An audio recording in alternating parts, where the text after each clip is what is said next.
What's up, fine folks? Welcome to episode 37 of Double Tapped. I'm Jay. I'm Tanner. This is going to be a bit of a, reunion episode. It's been a few weeks. Yeah. We've had stuff going on. Yes. Both good and less good. Yeah. First off, let's crack into our good what are we drinking? Local Kentucky brewery, Country Boy. Shout out to Country Boy. Their classic, basically, lager is Cougar Bait. This is Cougar Bait with key lime in it. Oh. And we've been experiencing a stupid heat wave. As has a lot of places. Yeah. So this is a classic, citrusy, lagery, good for the summer beverage. The underside of that pull tab was very aggressively edged. Kind of hurt my finger. Aggressively edged, you say? Yeah. You bring up the heat wave. I don't know if you saw this on Twitter. The juxtaposition of the clip from Don't Look Up with that weather clip from England where the dude's like, thousands more people will die than is necessary, and the woman's like, well, we want to be happy about the weather, like whatever it is. Yeah. So that was pretty funny. It was pretty good. So it's been like a month-ish. Yeah, it was like, we came back, I think we did an episode after we originally came back from the beach, right? Sure. Did we do two, maybe? Maybe two. And then I got COVID, so that was basically 2 weeks. Right. Then we went to Chicago, that was a week. And then the week after Chicago, I think we were both just kind of like recovering from Chicago. Sure. Wanted to lay low for a little bit. Yeah, so we're finally back. Yeah.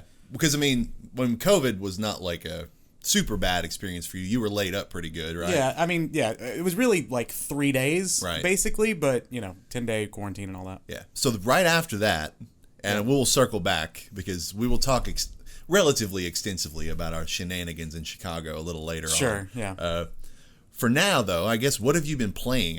During your COVID stint, since then, I got a lot. Happening? I got a lot to talk about. So, I have played and completed 2 different games. Okay. I've also played a couple of, we'll see how we count one, if it's a game. All right. So, the big one is Elden Ring. Sure. I finished Elden Ring. We're going to do a whole deep dive about it. I think that's the real big topic is the Spoilercast for Elden Ring. So I will keep, I guess we can talk mostly about it then. Sure. But I did finish it. I will say, for people who might want to listen to this and then dip out during the spoiler cast because they don't want to spoil it themselves, totally understand. Or maybe, do you want to, let me just ask you this, a little inside baseball. Do you want to structure it as like non-spoiler for the first half and then get into spoilers? Or do you want to just start from the jump spoilers? I'll tell you what, one of my sections that I had quartered off is sort of our broad takes. We could do our broad takes as and then get into the nitty-gritty before we get into all that stuff. I'll reserve all that then for that conversation. But yeah, finished it. I think my final time though was like 72 hours or so. Apparently was not that slow compared to a lot of other playthroughs that I've seen. Not that it's about speed, but I also played and finished Stray yesterday. Oh. I played it in 2 sittings. So Annapurna the publisher tweeted that it was 8 hours long. Yeah. Don't know how they got there. It was like 4 hours, maybe 5 for me. I understand that maybe if you do everything, like you 100% it, then maybe it's 8, but it's very enjoyable, very cute. It's exactly what you think it is. You run around as a cat. The city is beautiful. It's like this Neo-Tokyo kind of look. That part was really cool. The characters were really cool. So I guess if you don't know what my curiosity was like, what even is the game of this? It's a lot of like helping out these robot characters who are living in this sort of city. Yeah. And so it's a lot of like, hey, I need you to go grab this thing from this person or whatever, that kind of thing. Fetch quests and things like that. But there is like platforming, there's like chase sequences. There's more than just that, but that is the main sort of loop of the game. And the characters that you do all the running for are really well written. They're very fun. There's a lot of like lighthearted references. My favorite being, not to spoil, but it's like a side thing you might not even see. Sure. There's a robot sitting at a bar and or like at a counter of something, and he's like, yeah, I used to have a shop like this, and then I took a screwdriver to the knee, and now I don't have a shop anymore. I was like, oh my god, there's a freaking arrow to the knee reference in 2022. It didn't make me laugh though.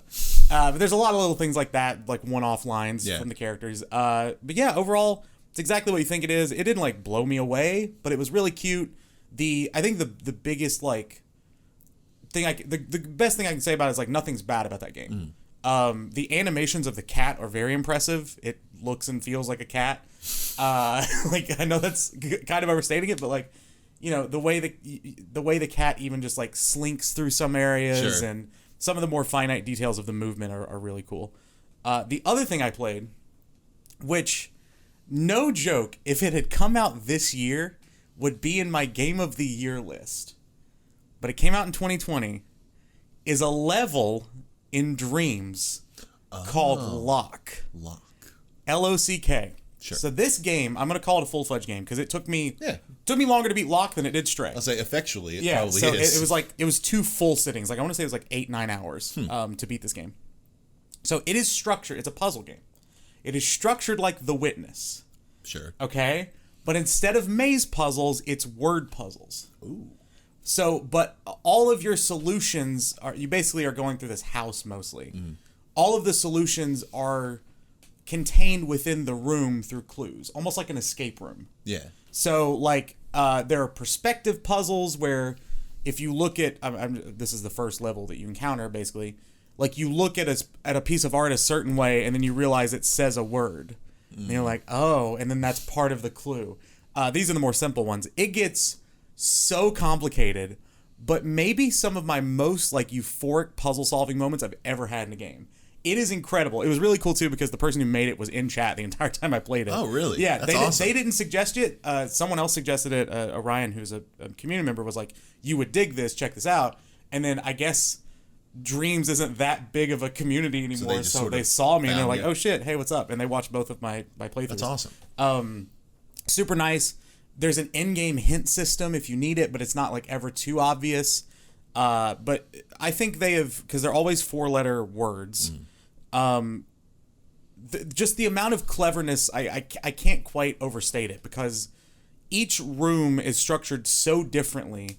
Maybe one of my favorite rooms was basically, you had to translate, it takes you a second to figure this out, but you basically have to translate different objects in the room to numerical values based on the letters in the word. So like, that there's like a scale on the wall. It's like 0 is blank, 1 is blank, 2 is blank, 3 is blank, blah, blah, blah. And it gives you the letter B and the letter E. And then you find in a math puzzle in the room, like question mark, question mark, question mark, that's B. And from that, you can solve the numbers of another solution that you can match up with another word, and then you start learning those letters. It was insane. Yeah. I mean, it took me a long time to finish. And there's one moment I won't spoil that is maybe my favorite moment of a puzzle game ever. As far as just like, I was actually like gasping. Yeah. I was so impressed by it. So if you have Dreams, which I don't know why it's not on the PS Plus thing still, definitely check out Lock. It's amazing. Interesting. Yeah, it's like, I don't always, but when it randomly occurs to me or I see someone playing Dreams, I'm like, oh, this has been in the wild so long that there has to be some genuine like gems in this game by now. So I mean, yeah, I've started to do a thing where on like Fridays I just play Dreams because of the same exact thing. It's been long enough now that people have had the tools for so long and kind of know what works and what doesn't, and things have almost been like peer reviewed. Like, yeah, exactly. The community has made sure that these are the ones that you should know about. Right. And Media Molecule does a really good job of like, hey, here's the Media Molecule picks for the month. Yeah. Like, this is the ones we think are And they do cool. Like picks that other people that designed like outside the company. Yeah. Not that they're designing. They're just like, it's like community approved type stuff. Yeah. Like, hey, if you're only going to play 5 levels in Dreams this month, these are the 5 you should play. That kind of thing. It's pretty cool. I've been enjoying Dreams again. The only other thing I've played in Dreams so far, because Lock took a lot longer than I expected, was it was like, I think it was called The Search for Cheese. It was the guy from Wallace and Gromit. So I guess Wallace, is he the guy? I assume, because Gromit would be a horrible human name. I don't know. Maybe the dog's name is Wallace. I'm sorry if your name's Gromit out there. But you know how there's...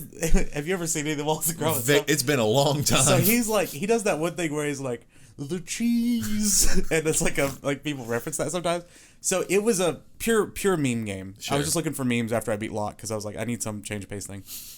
And it was maybe the most bizarre thing I've ever played. Like, you start by talking to like SpongeBob, I think. Okay. And then, you start by talking to, is it Homer Simpson? It's basically every pop culture character. Sans from Undertale's in there, of course.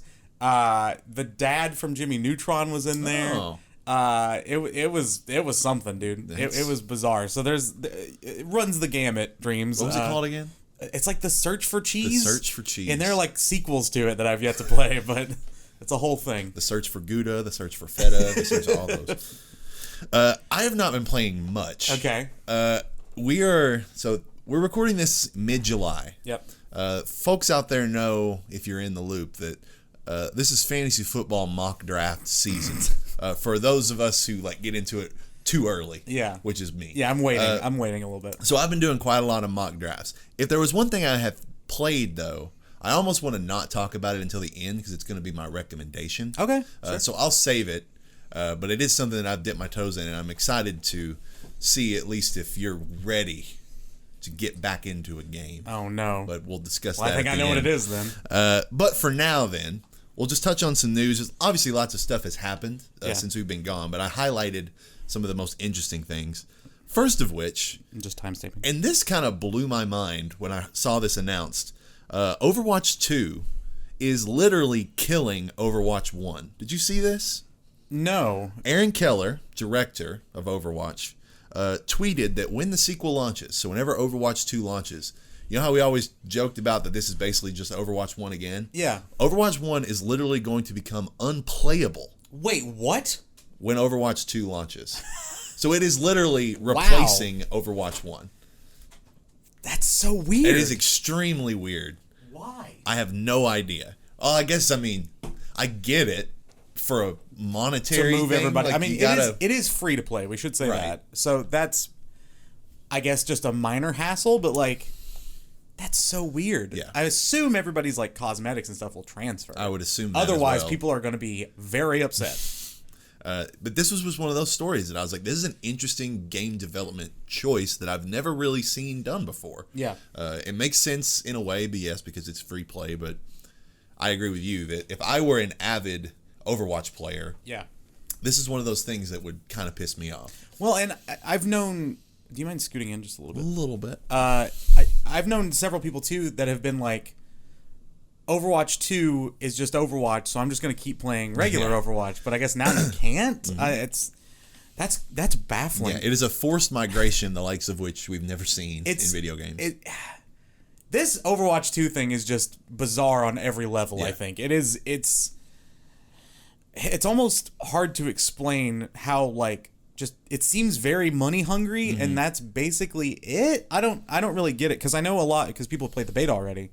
A lot of the maps are from Overwatch 1. Sure. And a lot of all the characters are from Overwatch 1 except for a few new ones. So it's basically just like 1.5, but now they're making you not play 1 anymore. It's confusing. Yeah. That's why it almost defeats the purpose of it being called Overwatch 2. Yeah.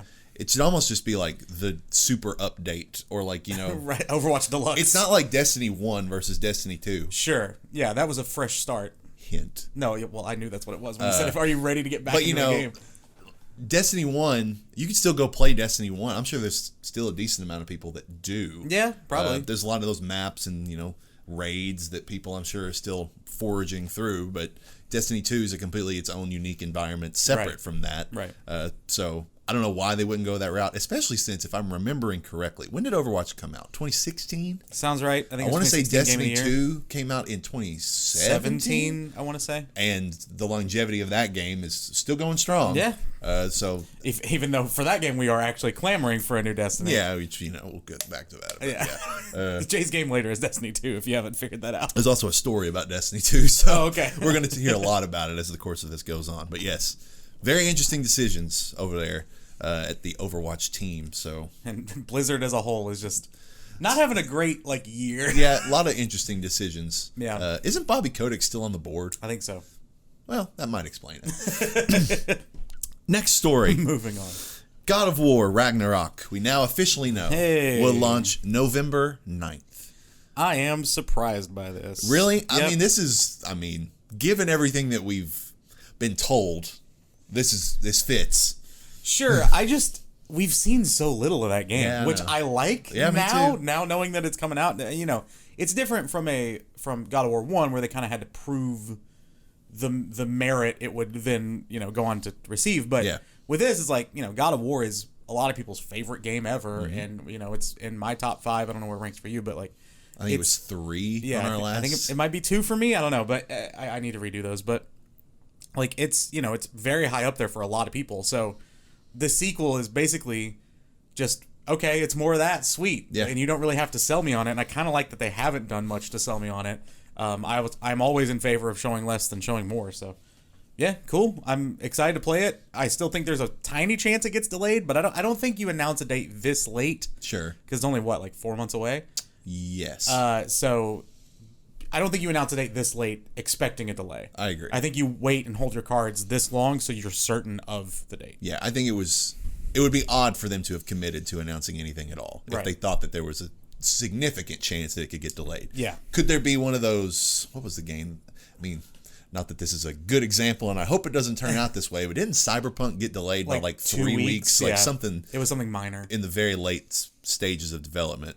That's possible, but on a game of this, with a game of this established pedigree, I would be surprised if they weren't confident enough to put a date on it and put it out on said date. Did Last of Us 2 get delayed? Yes. Okay. I think. Not by I think like it was a small delay, it was right? a short That's delay, what I was thinking of. Literally like a couple months. Because I think every Naughty Dog game since like Uncharted 1 has been slightly delayed. Yeah. If you want to know anything about God of War Ragnarok, they put out a brief summary on like the PS blog, and really it's just not reading that. There's not much to it. Oh, okay. If you played through God of War 1 and you're like, oh, Fimbulwinter has started. Right. There's not much more beyond that. Okay, sweet. And then I like how the they're first not telling us trailer, anything, man. yeah. It's exciting. Everything that you've seen in God of War and maybe that one first trailer when they announced, or not when they announced Ragnarok, but the first trailer they actually put out for it. Right. We don't know more than that. Yeah. Really. Awesome. I love it. Extremely excited. Cannot wait. Yeah. Could be game of the year. I would be really actually surprised if it's not. Yeah, me at too. This point for me. Me too. As much as I love Elden Ring, which we'll circle back to. A lot of circling back this episode. Next story, and this one hurts. Oh, no. After the semi-flop that was the GTA Trilogy remaster. Oh, that's right. Rockstar is scrapping their planned Red Dead Redemption and GTA 4 remasters to focus on the development of GTA 6. Do I care that they're scrapping the GTA 4 remaster? Not even a little bit. Have you ever gone back and looked at GTA 4? A little, yeah. It's weird. Terrible looking. It's so desaturated. Everything is so brown and gray and gross. And it's not like it is with like San Andreas where everything is that like yellow deserty that's kind of, it makes sense. Right. And it's not like Vice City where everything's, very colorful. Yeah, GTA 4 is one of those that never appealed to me in any looking. way.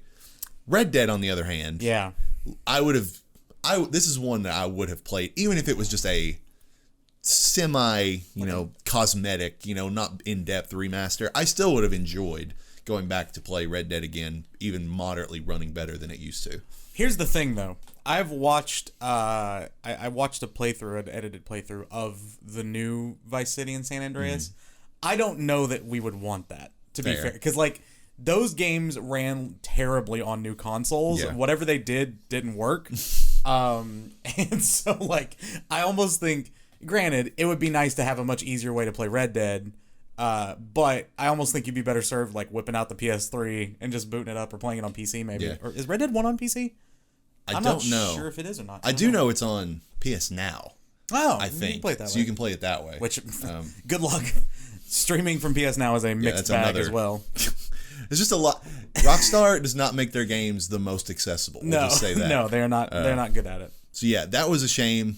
But I suppose in the grand scheme of things, better left to the good memories than to relive them in a less good way. I don't know. I feel like there's an idiom that I couldn't think of when I was saying that sentence. But probably look best look through rose-colored glasses as opposed to seeing it again. Next story, one that I'm very excited about. Skate 4 is officially called Skate, period. So it's just Skate. The word period. Yeah. Yeah. It is going to be free to play, but as of now, we do not have a release date. Does the free to play thing worry you at all? No, and here's why. Okay. Because he was ready for this question.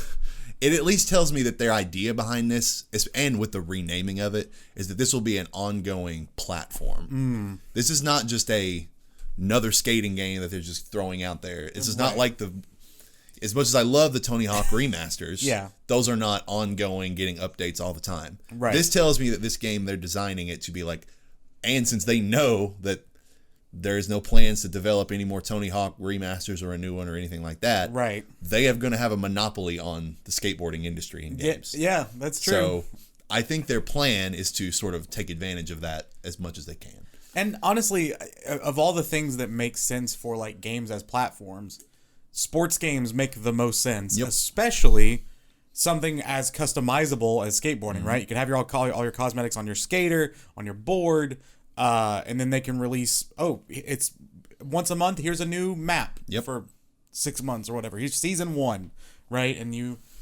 if you have the season pass, you get all these maps and all these cosmetics and blah, blah, blah. Like, it actually makes sense in that world. It's pretty easy to see how that applies. So I hope... I've never played a skate game. Really? Yeah. I for some reason never got into them. I don't really know how they work. They're significantly more technical than Tony Hawk. I've always heard that. But I will definitely try it out, especially if it's free to play, because skateboarding games are fun. Yeah. So it might as well, and then maybe I get hooked. Who knows? It scratches a different itch. I mean, Tony Hawk is so arcadey and fun and accessible.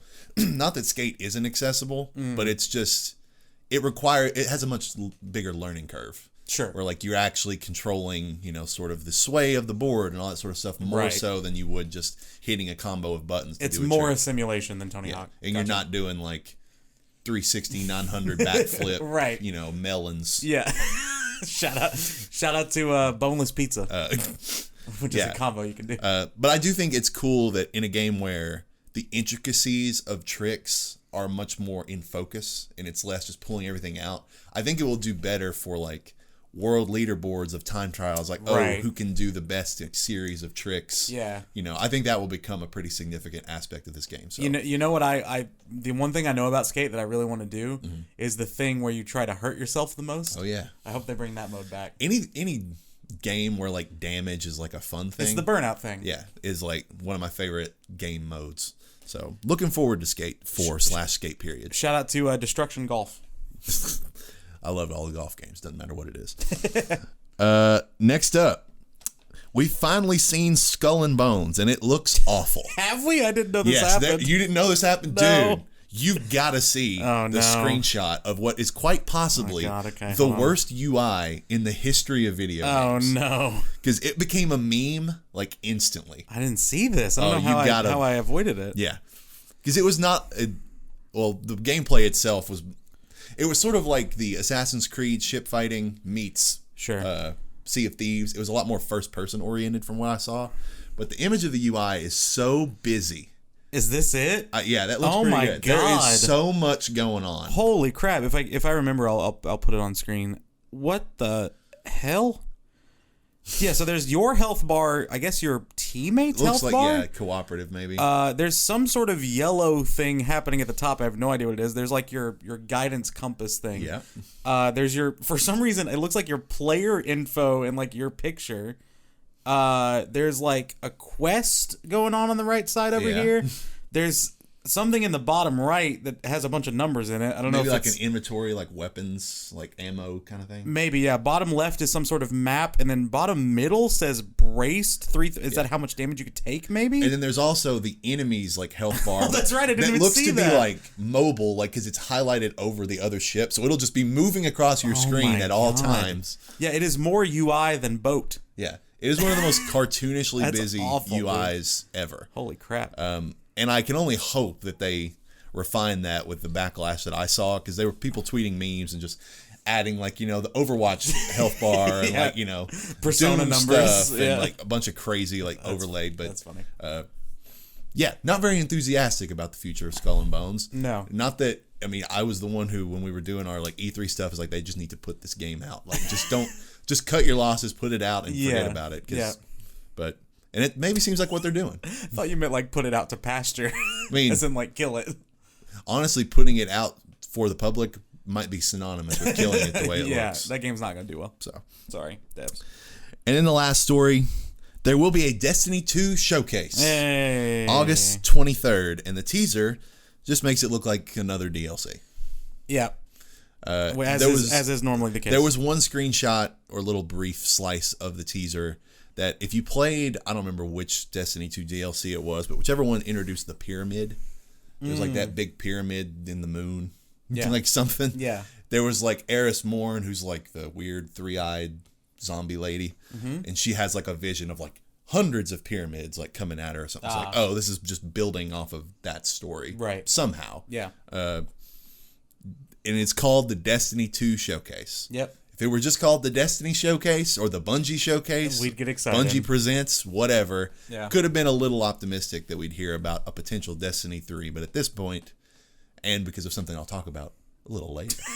Teased it like 4 times so far. I don't think we're getting Destiny 3 for at least a little while. But. No, I don't think so either. We talked about it in the group a little bit, of like, this game will probably be at least a console cycle almost by the time it's said and done, which is crazy. But, you know, I think they will do a Destiny 3 at some point. I have to imagine, because this has been the case with me, I'm not saying like my experiences, everyone experiences, but I have to imagine each group buying the DLC has probably dropped off from the original group. Maybe not success, like maybe it's, you know, in succession, maybe it's been up and down a little bit, but I can't imagine the DLC has sold as well as Destiny 2 did, flat out, right? Obviously, you're keeping that player base, you're keeping it involved, you're selling other things to them as well, but like, I have to imagine Destiny 3 would be a great reset point for a lot of people, because that's what I want. I want to start fresh in Destiny and not have 70 things to do, which is what happens every time I go back.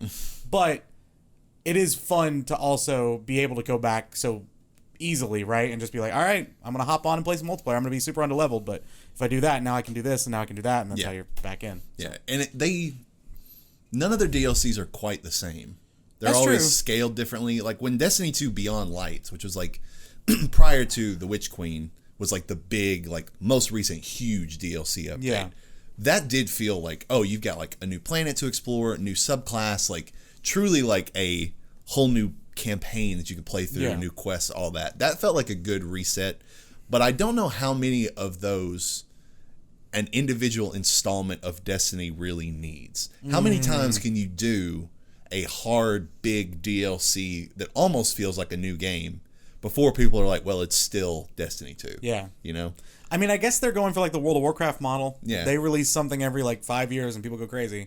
But at the same time, I think it's a different player base. With WoW, they do get visual updates from time to time, but I guess people are just so ingrained in that world that it's like, yep, it looks like WoW, that's fine. And maybe that's what they're going for. But, you know, I think Destiny is more, I won't say more catered to console players, but I would assume their player base is probably more on console. Yeah. Certainly more than WoW. Yeah, well, yeah. But I want to say it like came to PC later and like wasn't a flush launch. So I'm wondering, with the expectations of console players, which is more, you know, regularized franchises, that maybe they'll eventually put one out. Who knows? Yeah. But tentatively excited. I like I've said before, and I'm sure we're going to get into to tease it a fifth time. I'm always, you know, a hair away from jumping back in. I just need the right sort of motivation. So maybe this will be it. Who knows?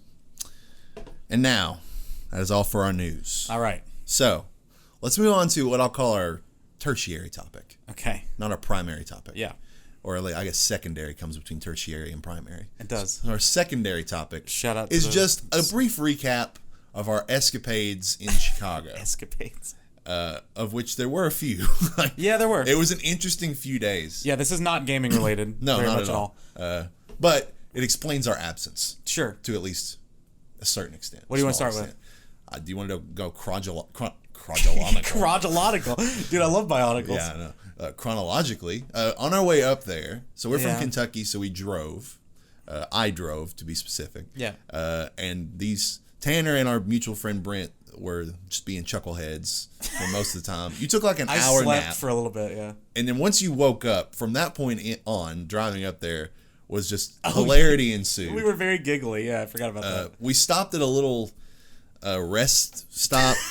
I forgot about this too. It was close to the border of Indiana and Illinois. Yeah. And if you're familiar with Fairfield Farms, which I was not, it might be for bad reasons, but turns out we basically stopped at Fairfield Farms at a gas station that looked like a barn. Yes. And yeah, it was decorated like a barn, and they had a creamery. Was that what it was called? I think so. Or it was like a dairy Delicatessen. Delicatessen. That's what it was. Delicatessen, like a delicatessen, but dairy. Everything was cow themed. It was bizarre. There were like fiberglass cows in the actual gas station. There was like a water tower with like cow print on it. It was wild. It looked like almost like an expo center. Like you come like here's the dairy farmers yearly gathering probably happens at this freaking place. Yeah. But that was just an amusing pit stop. It was. And we peeled out of there, and it took us, Google Maps, whichever map app I was using, took us an interesting route in. Yeah, it did. Instead of going like interstate all the way in, we took like a very zigzaggy route through a bunch of Indiana flatland farms. Yeah, like a scenic route almost.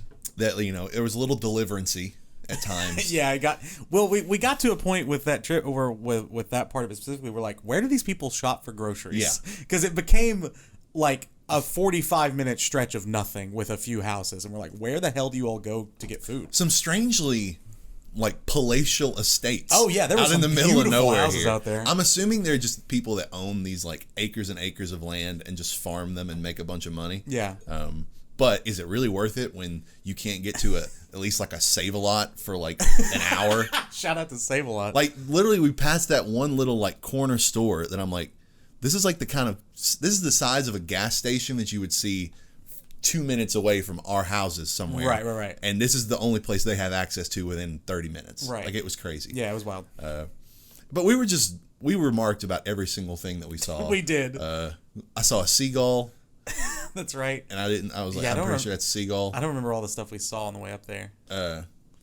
Brent, our friend, referenced, we got to this little four-way stop, and he referenced the thing in SpongeBob, the movie, that was like, they run up on those two rednecks at a crossroads, and they're like, you want mustard or ketchup? And then he starts laughing, and you gave him your Bengal Snuggie, and then like... Oh, that's right. Yeah, I had a Bengal Snuggie, and Brent like went crazy. He loved it. Because you're like, the blanket. You know it has sleeves, right? And he's like...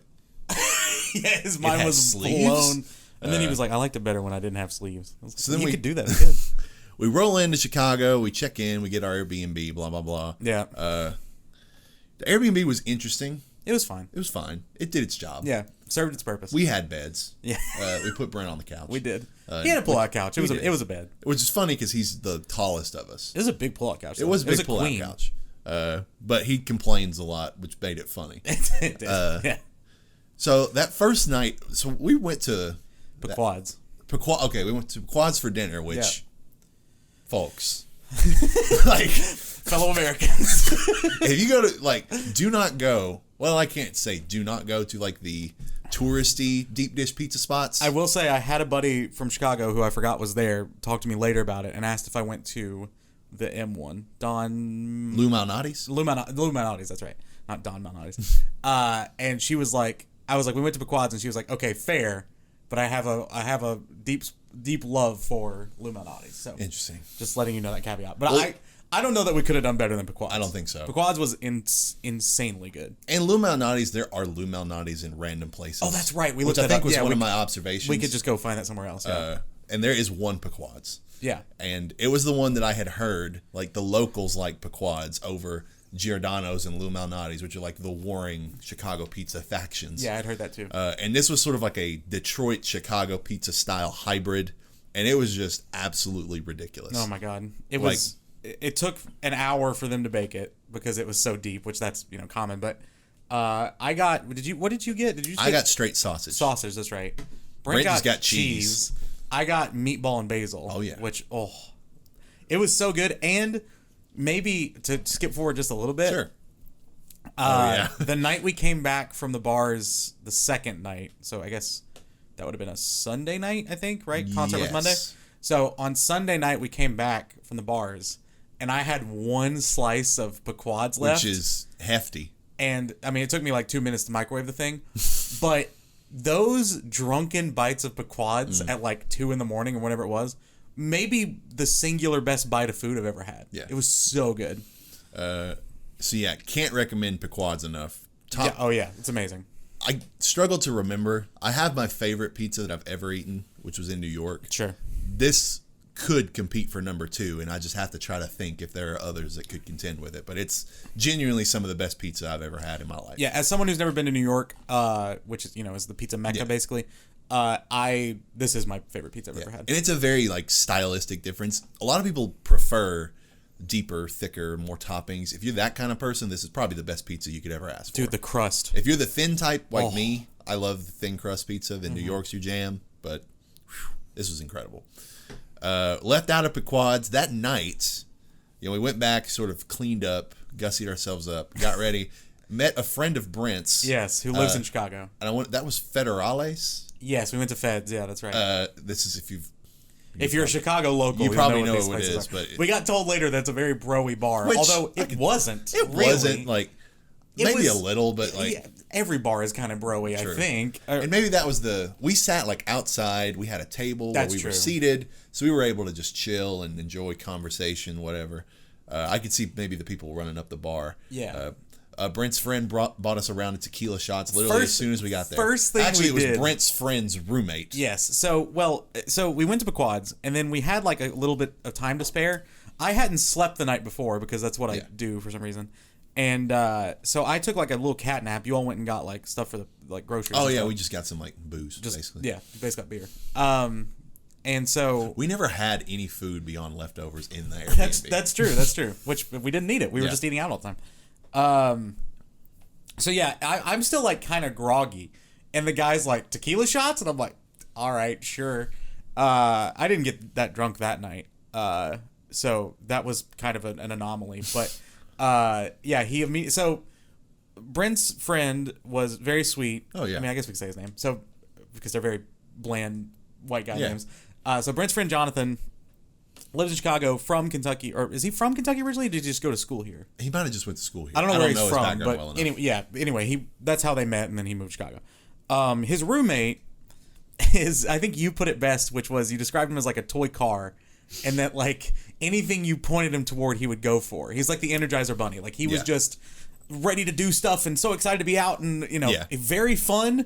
But a lot. Yes. That's the best way to put it, I think. He was a good one-nighter. Yes, a good like Kickstarter for the night, that kind of thing. He's a one-night stand if you're going out with the boys. As a friend, yeah. But yeah, he was the one with tequila shots. His name was Sam.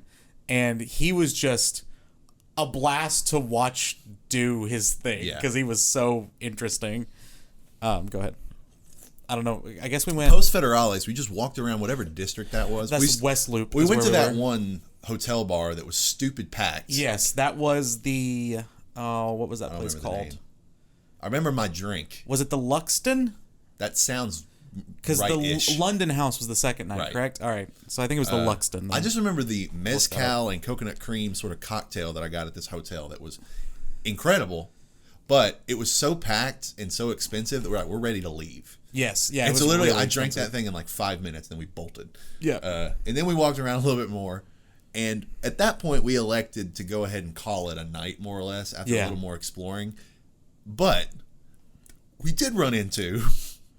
We were like pondering going into this next bar. Right. Also, it was the Hoxton. I was one letter off. But...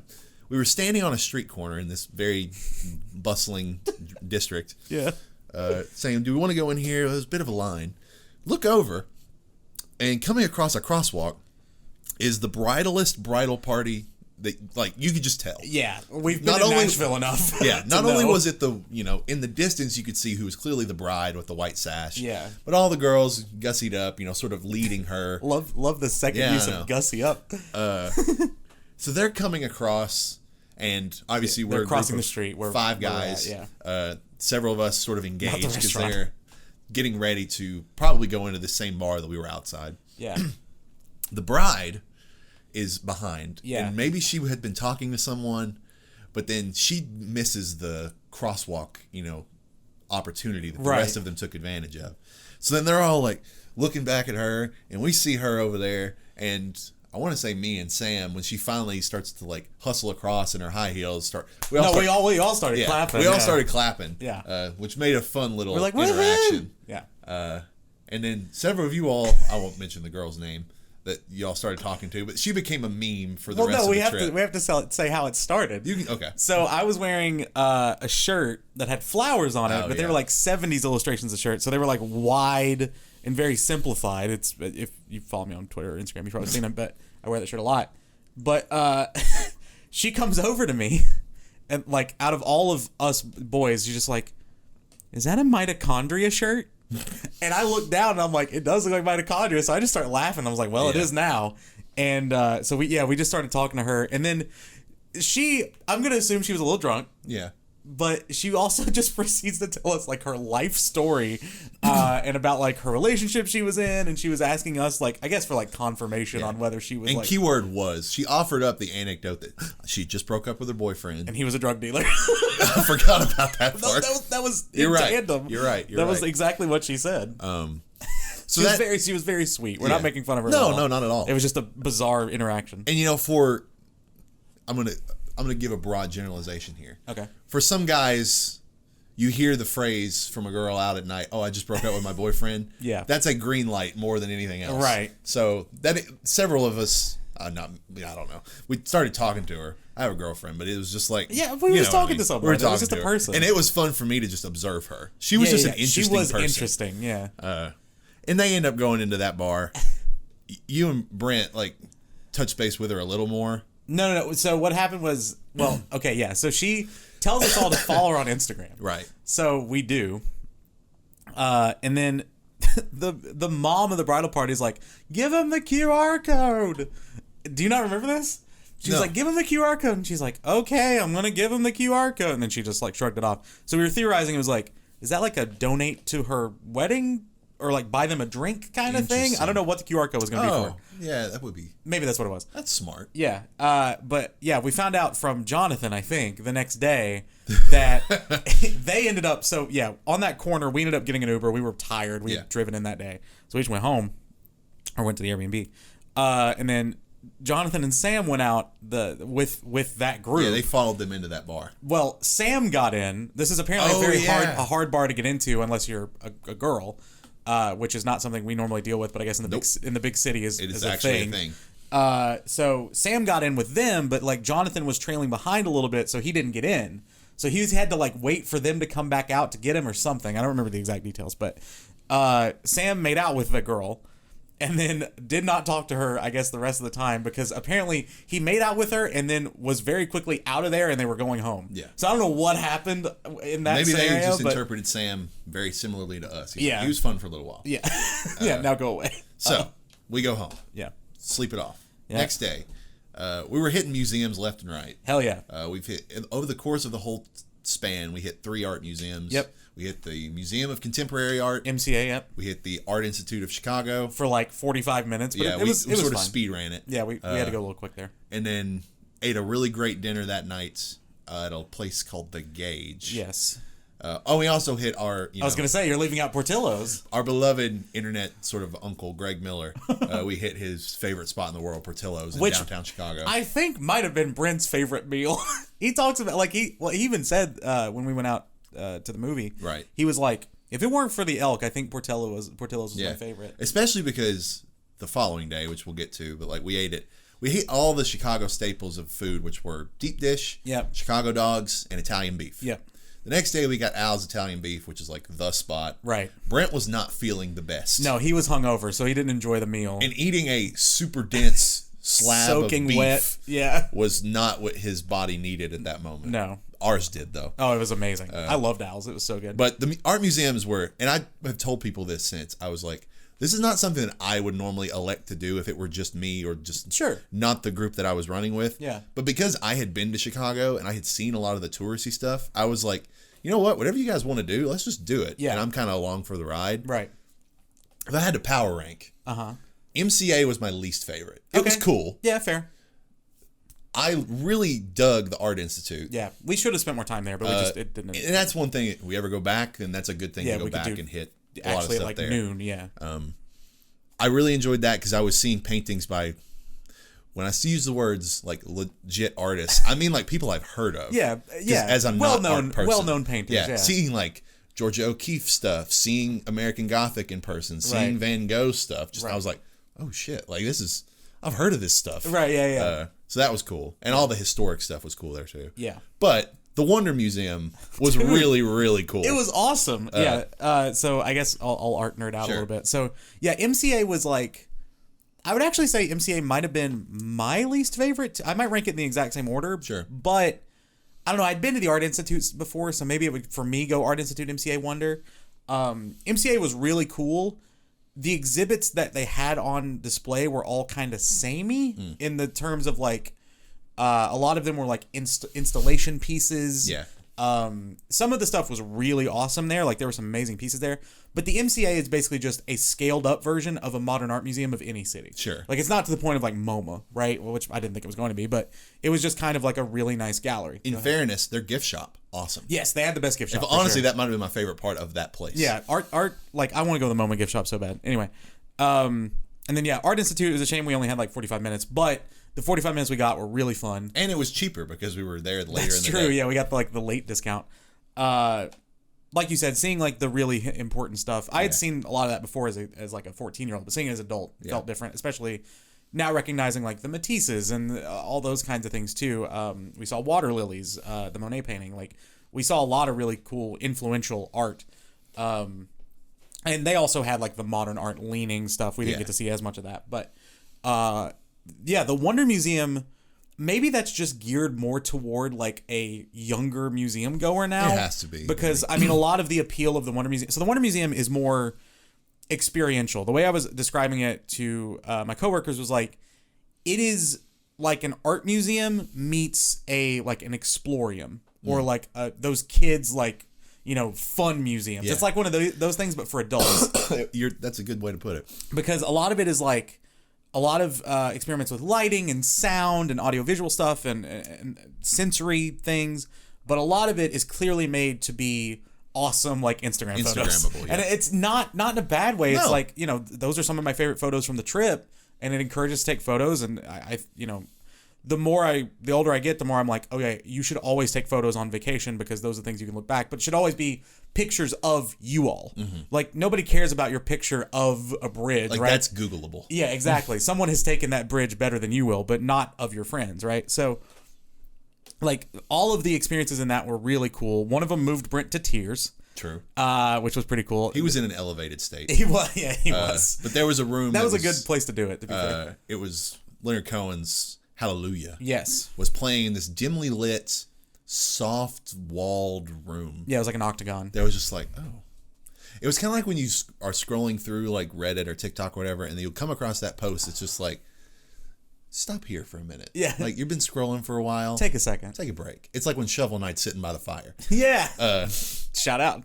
It's that kind of vibe. Right. Brent stayed in that room 10 minutes longer than we did. He did. He was there forever. And we had to poke our heads in a couple times to coax him out because this museum was linear. Right. So there were people sort of not waiting, but would have been coming up on him soon. Right. Like, there was a queue, basically. We can sort of move on.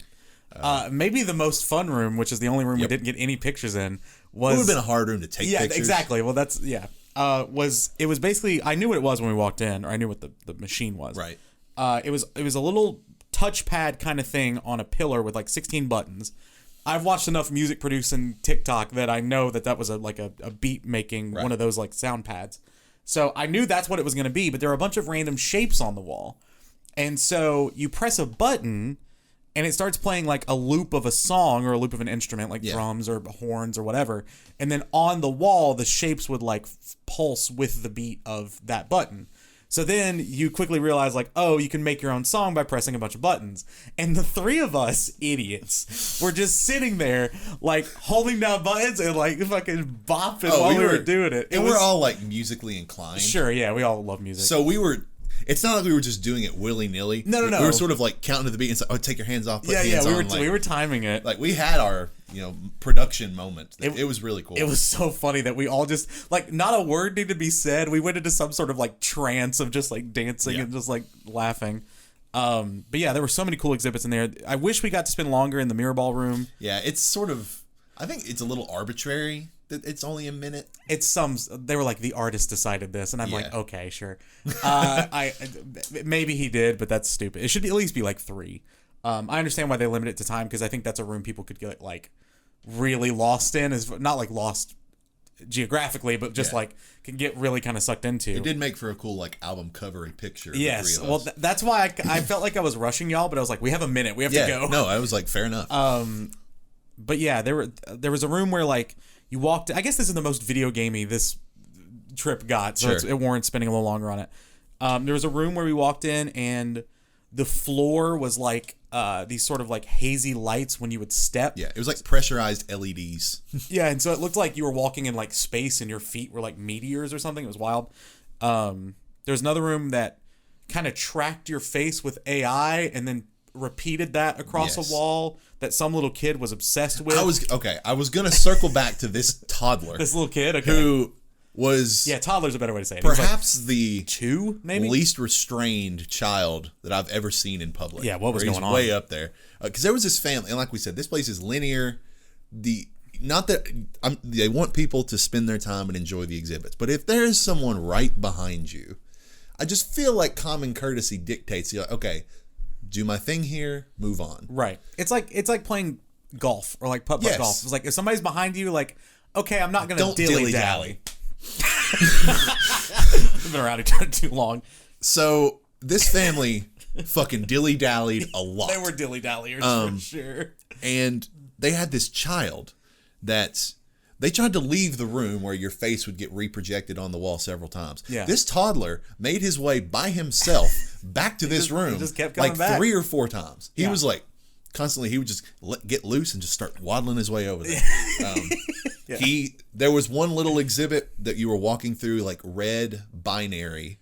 Right. Which you got a really good picture of my head. Yeah. So there. it was paper cut zeros and ones, right. And then there were like a few of those like stock ticker screen the kind of tickers things. that sort of down the wall and then across the floor. And I think it said like digital analog, digital analog, digital analog. And they made a specific point when we came in there. They're like, if there are wires or like whatever, don't touch. Yeah, most of the stuff was actually interactive. Like you could touch I'd say like 80% of the stuff there you could touch. This you couldn't. This one was clearly marked. Yeah, don't touch it. Except the toddler, oblivious to such things, crawled right over and like totally upended one of the panels of this ticker thing, and clearly one of the attendants to the museum was like, "Oh shit!" Like, going over there and like, we gotta. Something. I was like, "How much more does this kid have to do before they ask these people to leave?" Yeah, and it couldn't have been much more than that. No, I mean he was being a toddler. But eventually, I just don't think that's a place you take a toddler. No, he didn't understand what was going on. No. Eventually, we sort of somehow managed to pass them.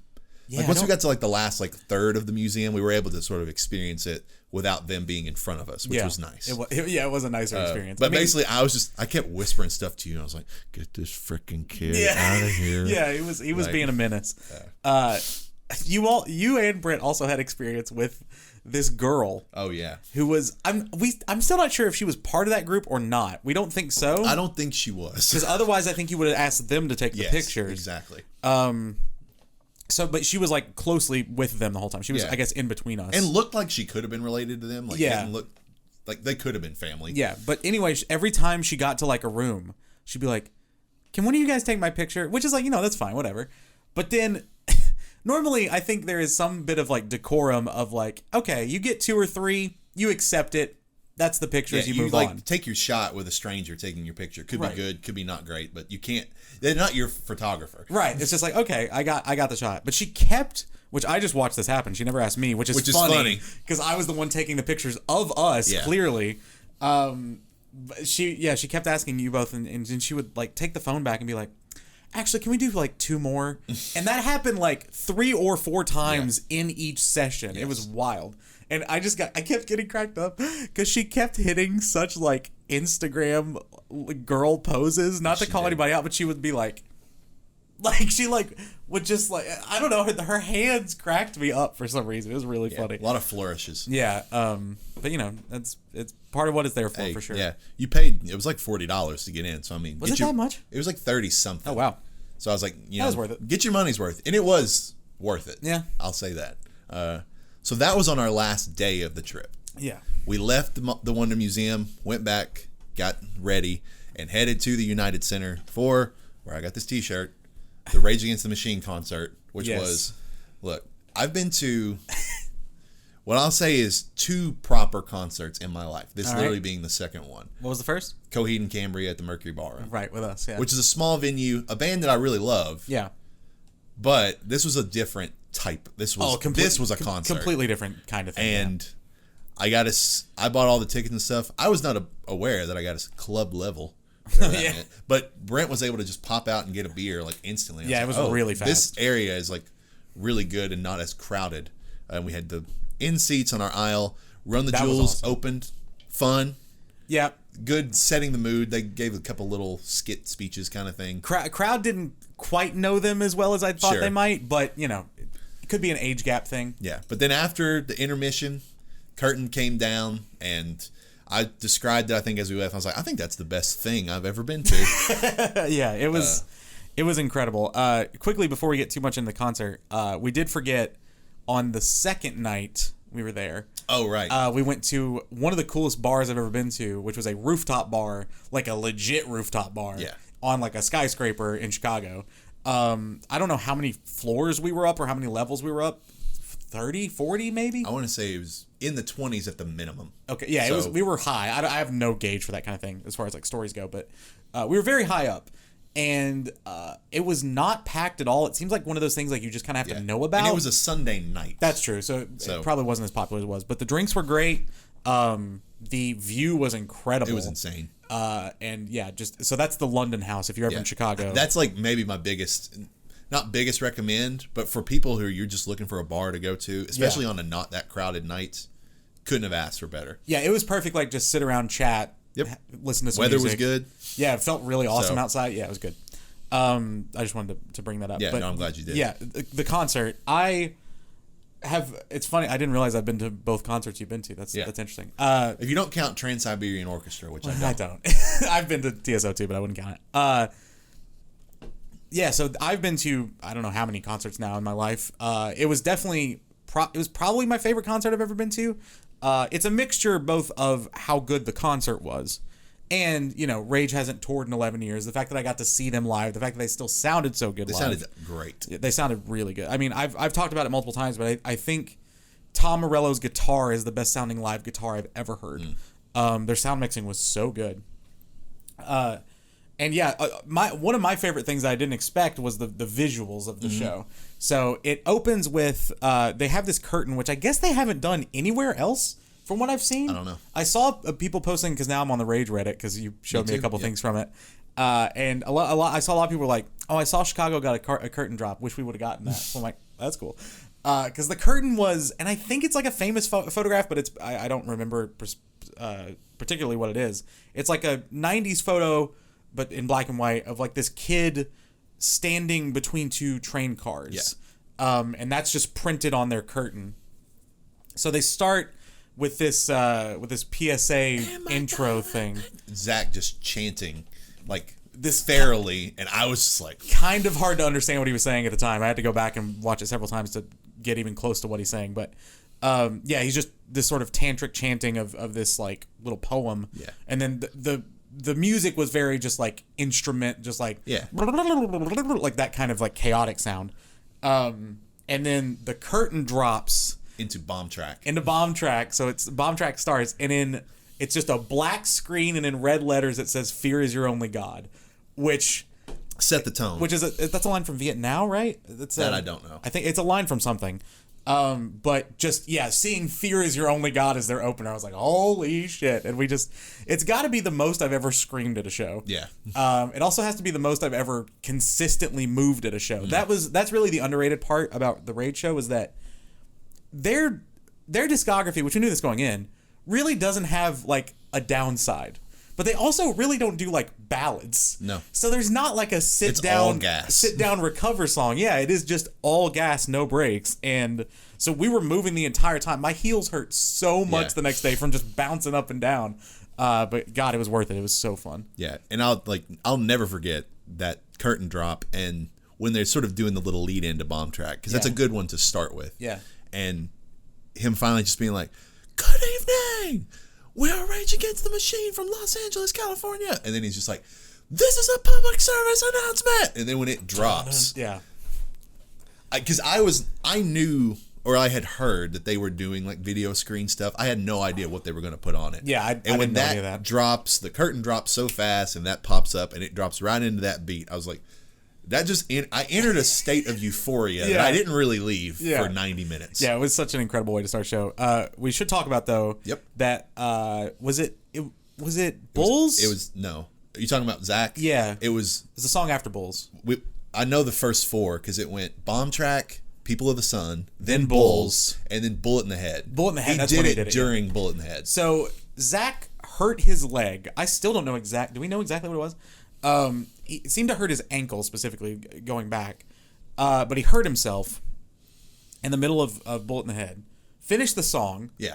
And it helps that they have these, like, I keep calling them interstitial videos of little like vignettes. Yes, of basically stuff that Rage would be doing videos of, right? Like, here is the police, and here's all the different forms of police with like a cop, and then there's like a dog, and then there's like Boston Dynamics things saying like this is the police too. That was my favorite one of those because that was super cool. It was slow motion of that for like 99% of it, and then the last 1% were just butchered pigs' heads, and then the song started. Yeah, it was so cool. But little interstitials like that, talking about like security or surveillance footage and like all that kind of stuff. So during that, we don't really know what's going on, but we can see like people attending to him, or like we didn't know if it was because sometimes they come up and swap out guitars or whatever. We didn't know if it was like a sound check thing. But then I think after Bullet in the Head, he like says something, right? Wasn't he like, I fucked my leg up, but we've come too far to... Oh, yeah. When he came back out, he was just like, I don't know what happened to my leg, but we've come too fucking far. It's like, if I have to crawl across the stage, we're going to play for y'all tonight. And he's just like, y'all ready? And they dip right into Testify. Right. And then he's just sitting down, but it sounded great. Doesn't miss a beat. His live vocal is so good. And if anything, I liked your theory too, because some of his yells sounded particularly guttural. Yeah. So we were wondering if he was like flexing the hurt ankle and just leaning like, into it. Like it was wild. Basically, that was like Act 1. Yeah. Act 2, they kept going. They played some hits. I would say Act 2 sort of concluded with Wake Up and his speech during Wake Up. Yeah. So he did. Yeah. Gave a little. It's on YouTube. If you want. The entire set list, by the way, is on YouTube in stunning quality. Yeah. We were at the 7-Eleven Chicago show. There were 7-Eleven, 712. So he goes into the whole, like,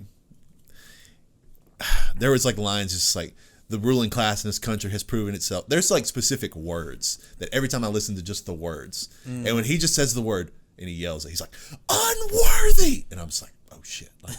Yeah. So his whole speech was great, especially during Wake Up, song that I love. And that was sort of Act 2. Yeah. Act 3... after a little bit of a lull, was the Freedom Township Rebellion Killing in the Name medley to end it, which included the Abort the Supreme Court, which has been on the news. Right. Which was just mind-blowing. The way they got into it was not how I expected. So I think you and I both thought when we saw that headline that Zach just said it. Like during a speech like he did during Wake Up. I assumed it was off the cuff. Yeah. So instead, during... what song Freedom. was it? Yeah, it was during Freedom. Right, because he's yelling Freedom the whole time. So he's yelling the freedom, over and over. And on the screen behind them, these like statistics start flashing up. So it's like, forced birth in a country where it costs $5,000 to $14,000 to give birth. Forced birth in a country where black women are 3 times more likely to die during childbirth than white women. Forced birth, it's that like kind of thing. 3 or 4 statistics like that. Yeah, and then the drop happens and it just says abort the Supreme Court, and I like lost my shit. It was so good. And then that goes right into the little reprieve of Township Rebellion, and then right into Killing in the Name, which of course was hype because that's their most popular song, and also how they closed. Which as soon as it gets to the last like sort of fuck you, I won't do what you tell me series, the lights turn on.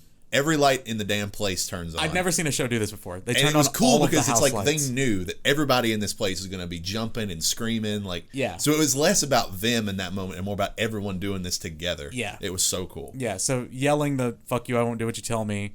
And just I realized during that, because my voice was really gone at this point, I was like, maybe I should pick and choose what I yell. I was pushing through. Literally every line in Killing in the Name, you have to yell. Yeah. Every line. It's so good. But yeah, when they turned on all the house lights, I was like, holy crap, this is an actual like experience. Yeah. We also didn't talk about the it had to start somewhere, it had to start sometime. In Guerrilla Radio. Yeah. So what better place than here? And then they all go quiet, and then the entire place is, what better time than now? That may be the most like chills moment I get listening back. Me too. Because that yell, like everyone is yelling the fuck out of that. It's so loud. And then to close the show, we didn't say Zach had just sat on a monitor the entire time. I don't know if we said that, maybe we did. But he just sat on a speaker the entire time. And so the band kind of goes over to Zach as, Killing of the Name is over. They're like ending the show. And the thing that I got like so kind of almost choked up about was that Tom Morello, he's a very showy like performer, but he's a very like quiet kind of understated he's dude. mild-mannered. Yeah.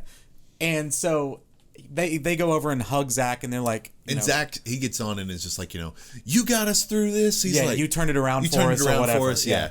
And then they all go embrace him. Yeah. And so, but then Tom comes out, and he is like, he acts like he just like won the NBA Finals. He's like, and he's Tiger fist pumping. Like, and like just like hyping the crowd up. So there's like a secondary roar. There's a swell. It was awesome. And then like he just started like pounding his chest with his hand and was just like, thank you. So that made it feel really special, because I don't know that they end a show like that normally.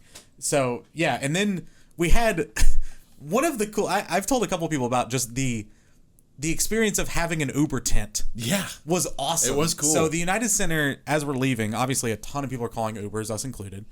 And I called one pretty quickly, like literally as we were getting out to the concourse. Yeah, I went ahead and called it because I knew it would take it a minute. Right. So we go to this tent. Well, it says like, if you're an Uber, go this way. So we just thought, okay, we're gonna be waiting on some sidewalk. They had this tent with like air conditioning and seats and like screens showing people like, this is how to call an Uber and all this kind of stuff.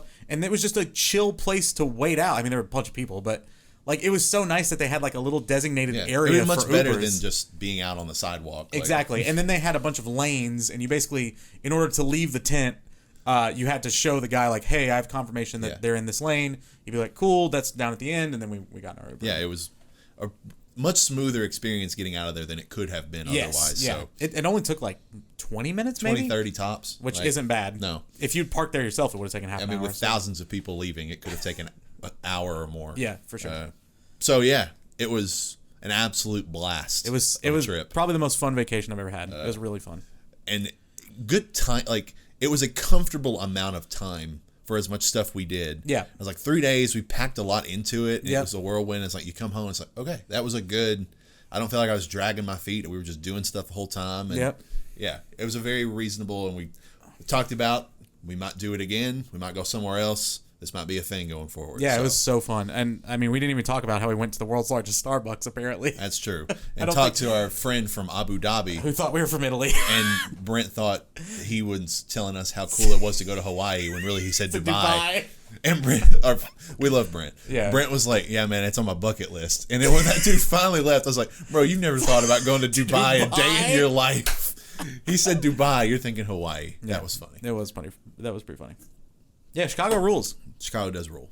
Don't let the hyperbolic conservatives tell you differently. There's parts you don't want to go to at night. Yeah. Whatever. Oh, that was a thing. Yeah, so, Also, everyone I talked to before we went was just like, stay safe. That's what everybody said to me, too. And I'm like, I knew exactly what Jonathan told us. It was like, as long as you don't go in the bad parts, you're fine. Yeah. He was like, towns like Louisville and Lexington and those places, they all have just as bad of areas. Yeah. You just don't go there. He described it like there are parts of Lexington, which is close to us. Yeah. As, he felt just as not safe in parts of Lexington as he would in certain parts of Chicago. Yeah, you just gotta be careful. But go to the populated areas. Yeah. Also, shout out to just West Loop in general. Yes, West Loop. Love that stretch. Awesome little place. Great restaurants. Ginny's great ice cream was great. That little taco place we had was good. Yeah. Come another beer. Absolutely. Thank you. This is gonna be a long one because now we got to talk about Elden Ring. Yep, we do.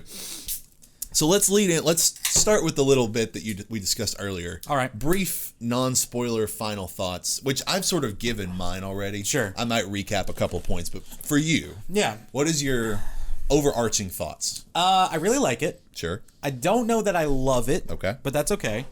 So I've been the shortest way to say how I feel about it is to rank all the FromSoft games I've played. So I've played Bloodborne and everything that has come out since. Okay. So I've not played Dark Souls 1 or 2. I will probably play them in between now and the next FromSoft game. Fair. Just a matter of time. I don't want to play those games. I feel like you need to play a few games in between and then you can come back to them, but that's just me. So I would say going from top to bottom, Bloodborne is at the top. Sekiro is pretty close below it. Then there's a little gap. There's Elden Ring there. Mm-hmm. There's a little bit bigger gap. and there's Dark Souls 3. Although I think I would like Dark Souls 3 more now than I did when I first played it. Sure. That was the first non-Bloodborne FromSoft game I played, so I think I expected it to be Bloodborne a little more than it was. Now that I know what it is, I probably like it more. Yeah. So yeah, Bloodborne, Sekiro, little gap, Elden Ring, gap, Dark Souls 3, big gap, Demon Souls. Yeah. I forgot about Demon Souls. So that's how I would rank my FromSoft games. I think it's really good. I think the second half of the game is way stronger than the first half, at least for what I like in these kinds of games. But we'll get more into that when the spoiler stuff. Sure. But yeah, I think we talked about this a few times. I think I got incredibly unlucky with the path I took and the amount of duplicate bosses I saw early on. Yeah, the way it was just, you described it to me, I was like, wow, he's finding a lot of stuff. I must have just zigzagged in the right way, which I'm less upset by now. I don't think I will say this. I was thinking about this in the shower today. I don't think there's anything bad about this game. I want that to be clear. The only real criticisms I have are just stylistic choices about what this game is. Yeah. Right. I wish it were a little more condensed. I wish it were a little less repetitive when it came to boss fights in general. Like, I understand you have to fill out that world with boss fights, and sometimes you're going to reuse those. I wish they had just made the map small enough where they never had to reuse a fight. That would be my even if it's a 40-hour game instead of a 70-hour game. That's what I would personally prefer. I'm not saying it would be a better game. I'm just saying for my preferences with these games, that's one of my only critiques. The only thing I think is actually bad about this game is something that is bad about all FromSoft games, which is the camera. The FromSoft camera really annoys me when you're fighting things of large scale. Sure. It tends to not know what the fuck to do. And this game, maybe it's just from volume, amount of bosses, whatever, has more big fights, like where you're fighting something huge, than any other FromSoft game I've played. So that became more an annoyance the more I played. Minor thing, I don't know how you fix that. I kept having more, again, in this game than any other. I don't know if that's by volume or just by chance, but there's a weird glitch, I guess, thing with the FromSoft camera. So you can lock on in these games, right? I'm assuming if you made it this far, you know this. But you can lock on in Elden Ring, and you can in most FromSoft games. And sometimes when you go to lock on, but the boss is obstructed halfway, so it's behind a pillar, I can see the boss, so I go to lock on, but I guess in some way it's obstructed. I got this glitch maybe 1,000 times over my playthrough of you hit the lock on button and you look behind you. Sure. I don't know why that happens, and it's not like if you press the lock on button in the world, it looks behind you. It's not like what that button's secondary purpose is. Just for some reason in boss fights that happens. Again, it's a minor gripe, but it just got annoying. Yeah. But there is so much to love about this game. I don't want to sound like I'm critiquing it too much. The weapon variety is fantastic. It's the most I've ever explored weapon variety. I don't do spellcasting stuff at all. But if I ever go back to the game, I think I'll have to explore. Yeah, I would try that because it's the best suited because of the diversity. Yes. The worlds are pretty cool, or the map subsections I should say are pretty cool. We'll talk about some of that stuff. Okay, well I'll stay more broad then. Yeah, just I really liked it a lot. There are some problems I have with it, but again, most of those are stylistic. So fair. If you had to score it, what would you give it? Because I think at the time I said, because of its achievements in a lot of ways, I was compelled to give it a 10. I could back off on that slightly. Yeah. I'm certainly not going lower than a 9.5, but it's somewhere in that range for me. And I think as I've sat with it, maybe it's just because I'm so nostalgic now for Sekiro, and I love Sekiro so much. Dude, Sekiro's so good. That Sekiro and it are sort of battling it out. I get that. But I think it might do a couple of things in such a spectacular way that I give it the slight edge, which is how I have it in my rankings. So I don't want to discredit my early experience with the game. Sure. Which was not as enjoyable. No, I mean, it's very subjective. Honestly, I could see this being by far the most divisive FromSoft game. Yeah. Well, Dark Souls 2, apparently, but... No, that's just bad. Some people say that's their favorite, dude. Some people love Dark Souls 2. We'll see what happens when you get there. Yeah, we'll see. I would give it... the initial... When you asked me the question... Yeah. Because I have not thought about this, about score. And it's definitely a gut thing. Was 8.5. Okay. And that's less... That is more personal score than if I were scoring it for IGN. If I were scoring it for IGN, it's at least a 9. Sure. Quality-wise, it's incredibly made. It's just... the things I come to these games for wasn't as apparent in the first half as it is in the second half. So you kind of have to get through that. Fair enough. I mean, I really liked it a lot.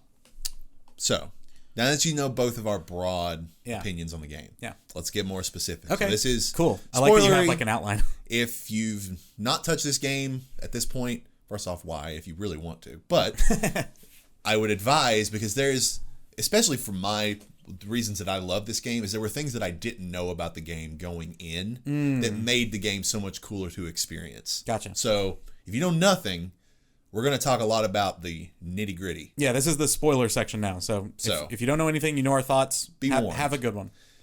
The first thing I want to say, since we're spoiling things now, maybe the reason why I love the game so much and am compelled to give it a 10 is because I had no idea how big the map was when I started playing the game. Yeah. I was blown away as I got through the game every time a new area would just come into the fold. When you first start the game, there are some games where you look at the map and you can see where you are, but you can see how big the map is, and it's like cloudy or whatever. It doesn't show. This game, it only shows you, if you've just started the game, Limgrave, which is the region that you're in. Right. If you start to explore, it'll like, oh, it's gotten a little longer this way. I've discovered the Weeping Peninsula, which is another little region. I've gone to the west and discovered, or the east, and discovered Caelid, which is another region. And I kind of figured we could start with the broad region talk first. All right. But then I had a more, I think, revelatory experience the first time that I got to Liurnia than you did. Which one? Liurnia being the one right behind Stormvale, where like where like you fight Renala, and it's sort of like a bog. Yeah. Because there's the shortcut around Stormvale, which that's another thing too, is how accessible so much of the game is early on if you know what you're doing, or if you don't and you just discover these things. Yeah. It's so cool because you're just like, oh shit, I just discovered a whole nother area of the map equal to the size that is already explorable. Right.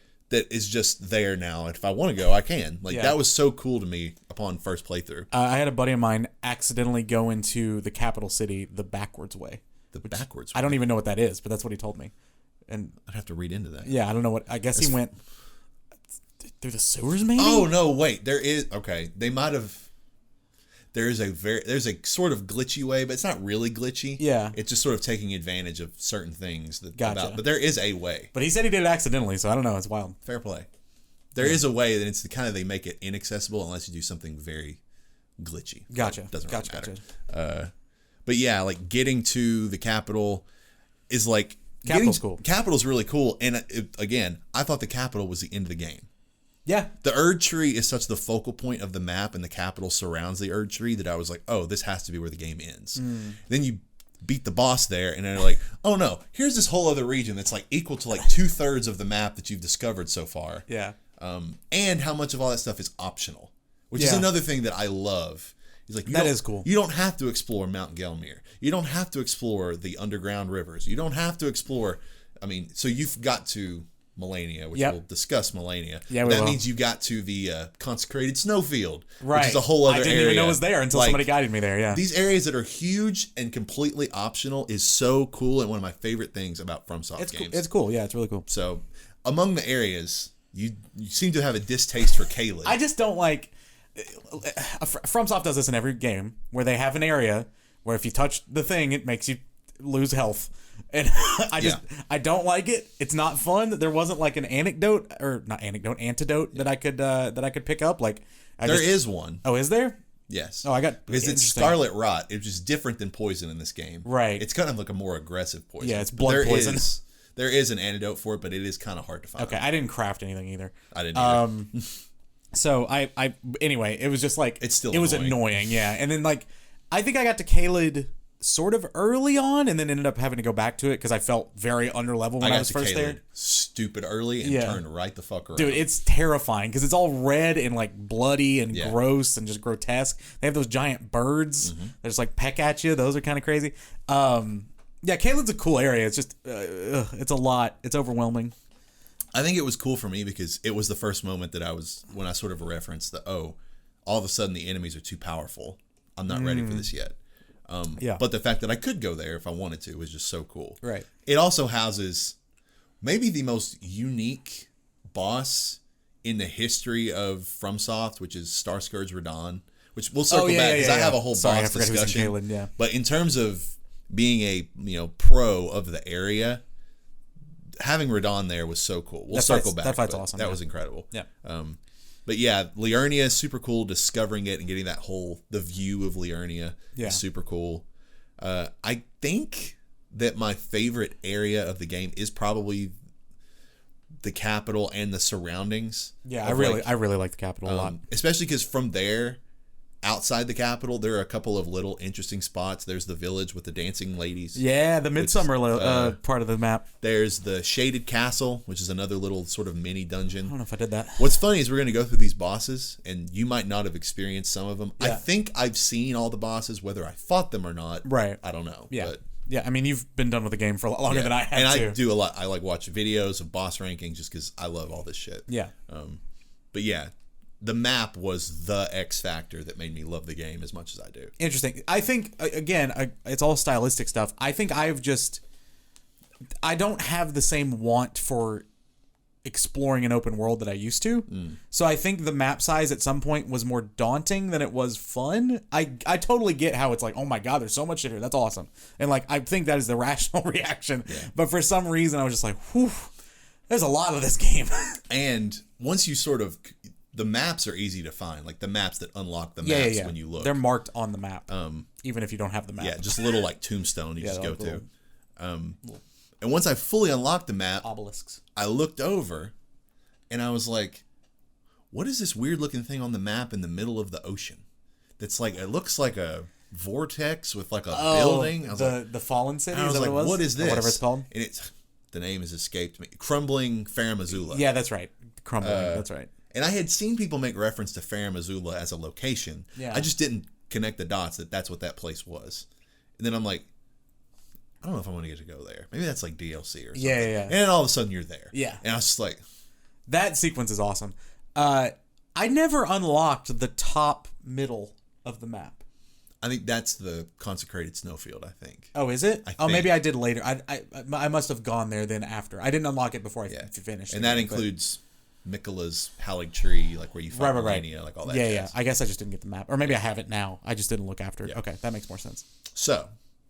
let's move on because I want to do what I did for, I don't remember which game we did it for, but the segment of basically boss rush.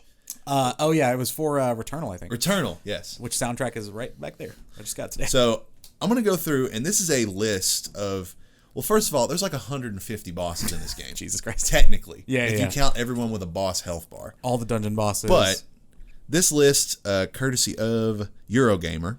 Shout out. Specifically Matthew Reynolds. What up, Matt?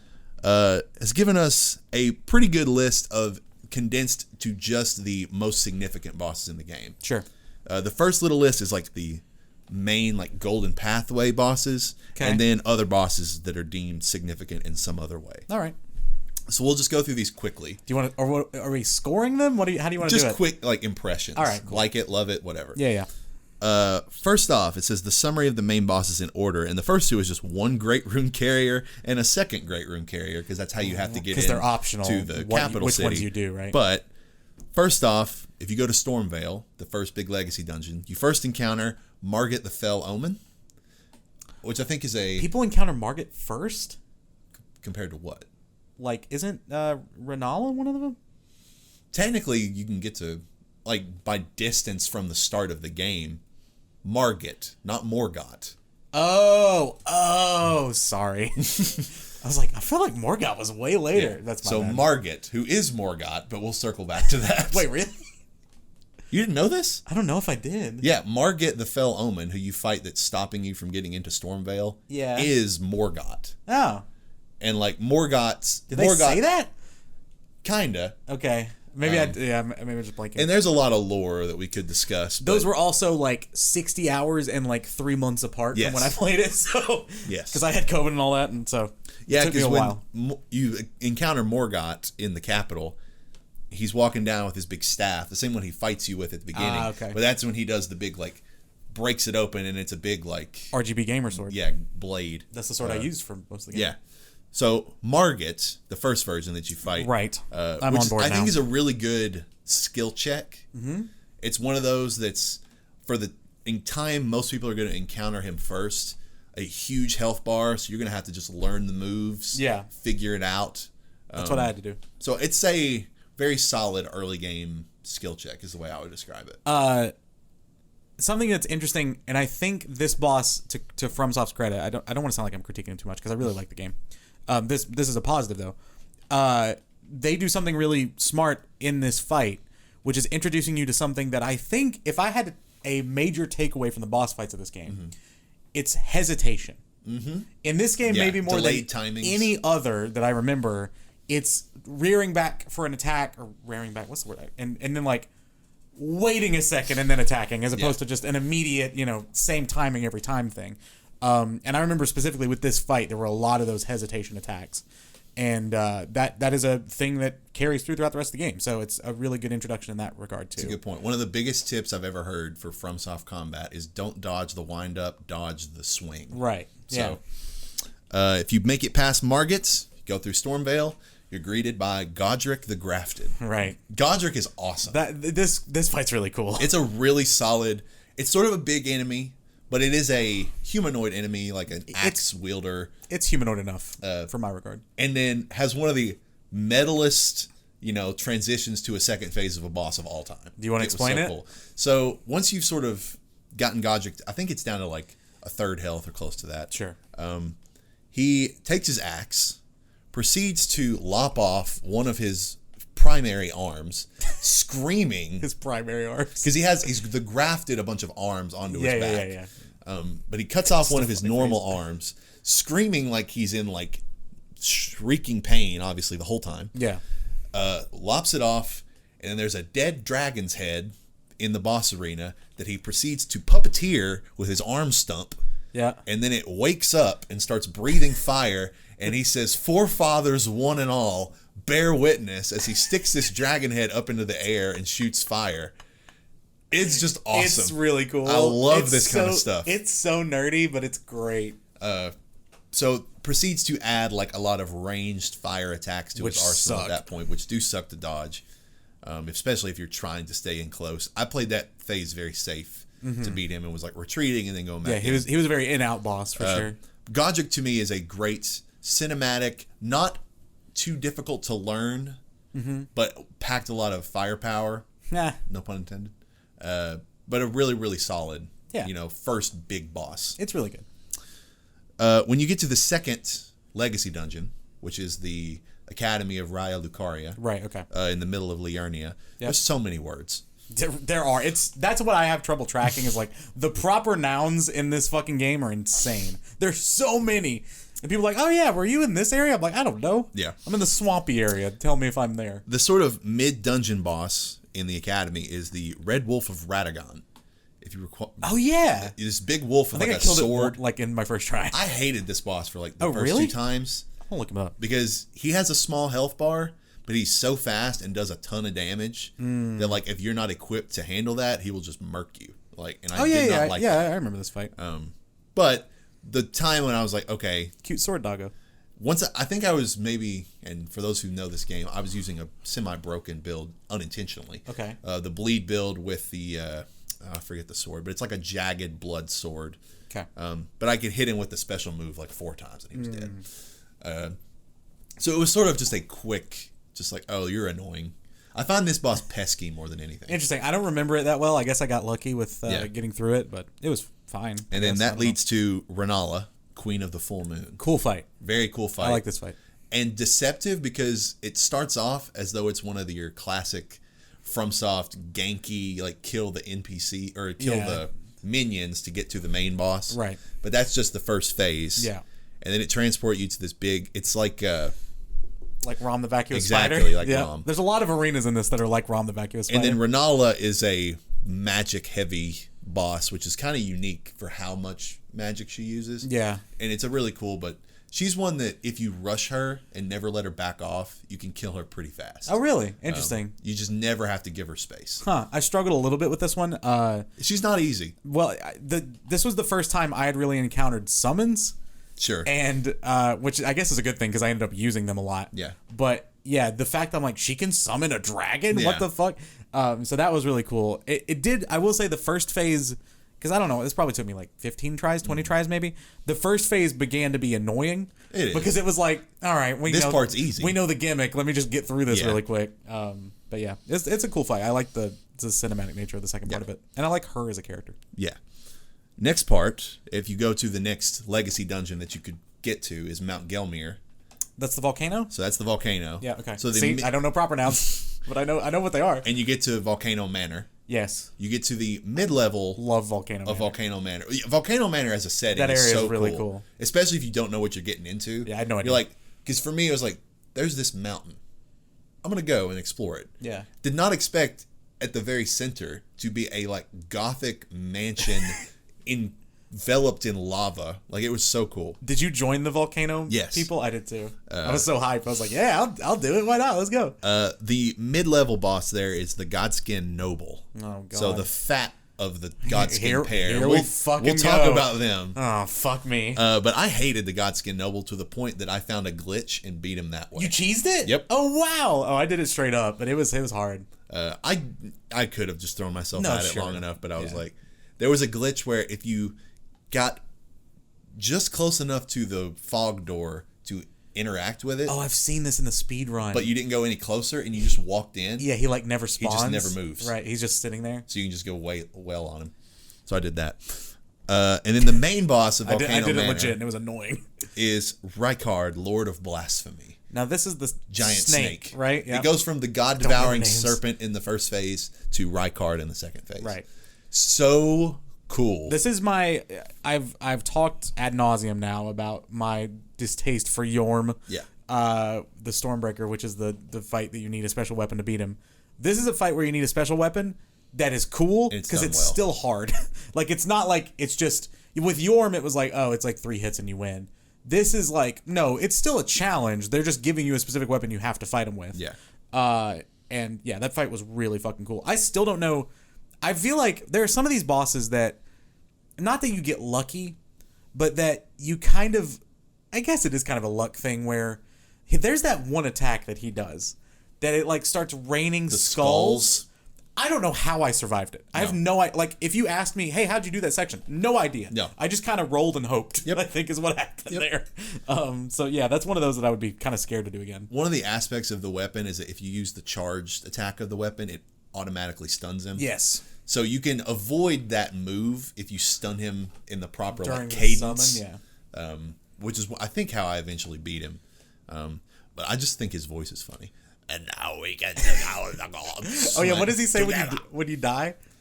I don't remember. What did you just say the last part? If he beats you, he's like, and now we can devour the gods together. Together is the thing. Together. Yeah. So Together. Rykard is one of the best that fight was cool. cinematic fights in the whole game. I will say, I think this is maybe their best outing as far as cinematic fights go. Sure. Between that and the fight we'll get to later. I think the one that's next. Oh, well, there you go. Because the only other shard bearer you can get before you enter the capital city is Starscourge Radahn. Okay, so I've done all of these. Who is the closest thing to a raid boss that FromSoft has ever done. It's so cool, dude. It is so cool. I was hyped the entire time I did this fight. Because I remember getting to the southeastern corner of Caelid, which is where his castle is. It's called Redmane Castle. Yeah. And you can teleport right to the end of it. It is sort of a little dungeon that you can go through, but there's a little one of those teleportation things. Yeah, warp gate takes you all the way to the end, and where there's just this little like party going on. Yeah, that was so weird. And I was just like, all these NPCs are just hanging out, and you walk up to this guy who tells you the story of Starscourge Radahn. He's like a bard. That is so cool. Yeah. Starscourge Radahn, master of gravity magic, to the point that he has prevented falling stars from like hitting the land of Limgrave, or the lands between, which is like the whole map. He's so good at gravity magic, but he also uses it because he's a giant to ride his old like decrepit horse. The horse he had as a kid without hurting him. Yeah. Which is very cartoonish when you're fighting because he's like this big dude with 2 giant swords riding on a tiny little horse. It's so good. And he's overtaken by the Scarlet Rot, which is what has overtaken all of Caelid. Yeah. Which I'll circle back to when we get to Melania, because I don't know if you know the lore behind that. No, I don't know the lore behind anything. So I'll touch on that. That's one of the only really cool pieces of lore. So he's like just gone crazy. Yeah. And he just eats people, man. Like he just wants to eat all the people. That first cutscene of just him just eating somebody. So the goal of this festival, this party, is like we revere Radon before he went crazy. So our goal is to like put him out of his misery. Yeah. Like that's the whole point of the fight. So you can go out on this giant battlefield, biggest boss arena Probably, for them ever, right? in FromSoft, and you can summon all the little NPCs that you've met, which is to awesome. help you fight them. It's so fun. It's so cool. You get to summon the jar guy. Yeah, Alexander Warrior Jar. That's right. I love the jar guy. And you also summon one of the helpers of Ronnie. Yes, Ronnie. Yeah. You heard, what's his name? He's the wolf head. The wolf guy. Yeah. Yeah. Blythe, I think is his name. Okay. Don't remember his name. I just remember he had a wolf head. That fight is, like I said, I was hyped the entire time. Took me a little bit longer than I expected, honestly, with the amount of damage I was doing. You seem to doing. have an easier time with Radon than I did. Really? I think I did it late. Yeah. I think I did it pretty late. He was the last one of these 4 that I did. I circled back to him. But God, it was so fun. So cool. Did you see the tweet recently of like, some guy was like, I've fought this boss 150 times and I've never seen this attack. Oh, the meteor? It was like the whirling... No, he was doing like a whirling, spinning purple swords thing. I was like, I didn't see that attack at all. It was cool. Or if I did, I don't remember it. But yeah, the moment... So the thing in this fight we should talk about is that about halfway through, dude just team rockets up to space and then comes back down as a meteor. It's so cool. And you're like, where'd he go? Just look up a YouTube compilation of people reacting to this for the first time. Because it is shocking if you've never seen it before. I'm just like, where the fuck did he go? But once he comes back down... And then I rolled and got lucky. But yeah. But then he's the last potential shard bearer. Sure. But like, in terms of the mechanics of the fight, it's not one of my favorites. No, but it's just such a cool idea. Yeah. That I can't help but love it. I kind of love the summoning other people thing. That was really fun. That is really cool. Now, because at this point you could enter the capital city. Okay. But standing in your way is the Draconic Tree Sentinel. We got to talk about it. This dude's a bitch. We got to talk about it. This fight fucking sucks. I don't hate the fights. Depending on when you get him. If you get him when you can get one-shotted, like, it's awful. That's what I'm talking about. Yeah. You can get one-shotted in the second phase, which sucks. Also, maybe my least favorite arena, possibly. Yeah, because it's just in the middle of some trees. It's a rough little spot. And there's like the hill there, and you can get stuck on it, the whole thing. First of all, yeah, one of my least favorite fights in the game, but also partially because I'd fought this fucking character like 4 times There's a lot of going tree up to him. Yeah. So, the first time you see the Tree Sentinel, I guess you're not supposed to fight him. Or you are, and you're supposed to get like mollywopped. Yeah, and good word. Shout out to Cuphead. But then you realize like, okay, I'm not ready for him yet. Of course, me being stubborn, I tried him like 20 times and then died, and I was like, all right, I'll come back. I came back, killed him. Then there's another one somewhere. Then there's another one on the way to this one. Yeah. In the same area.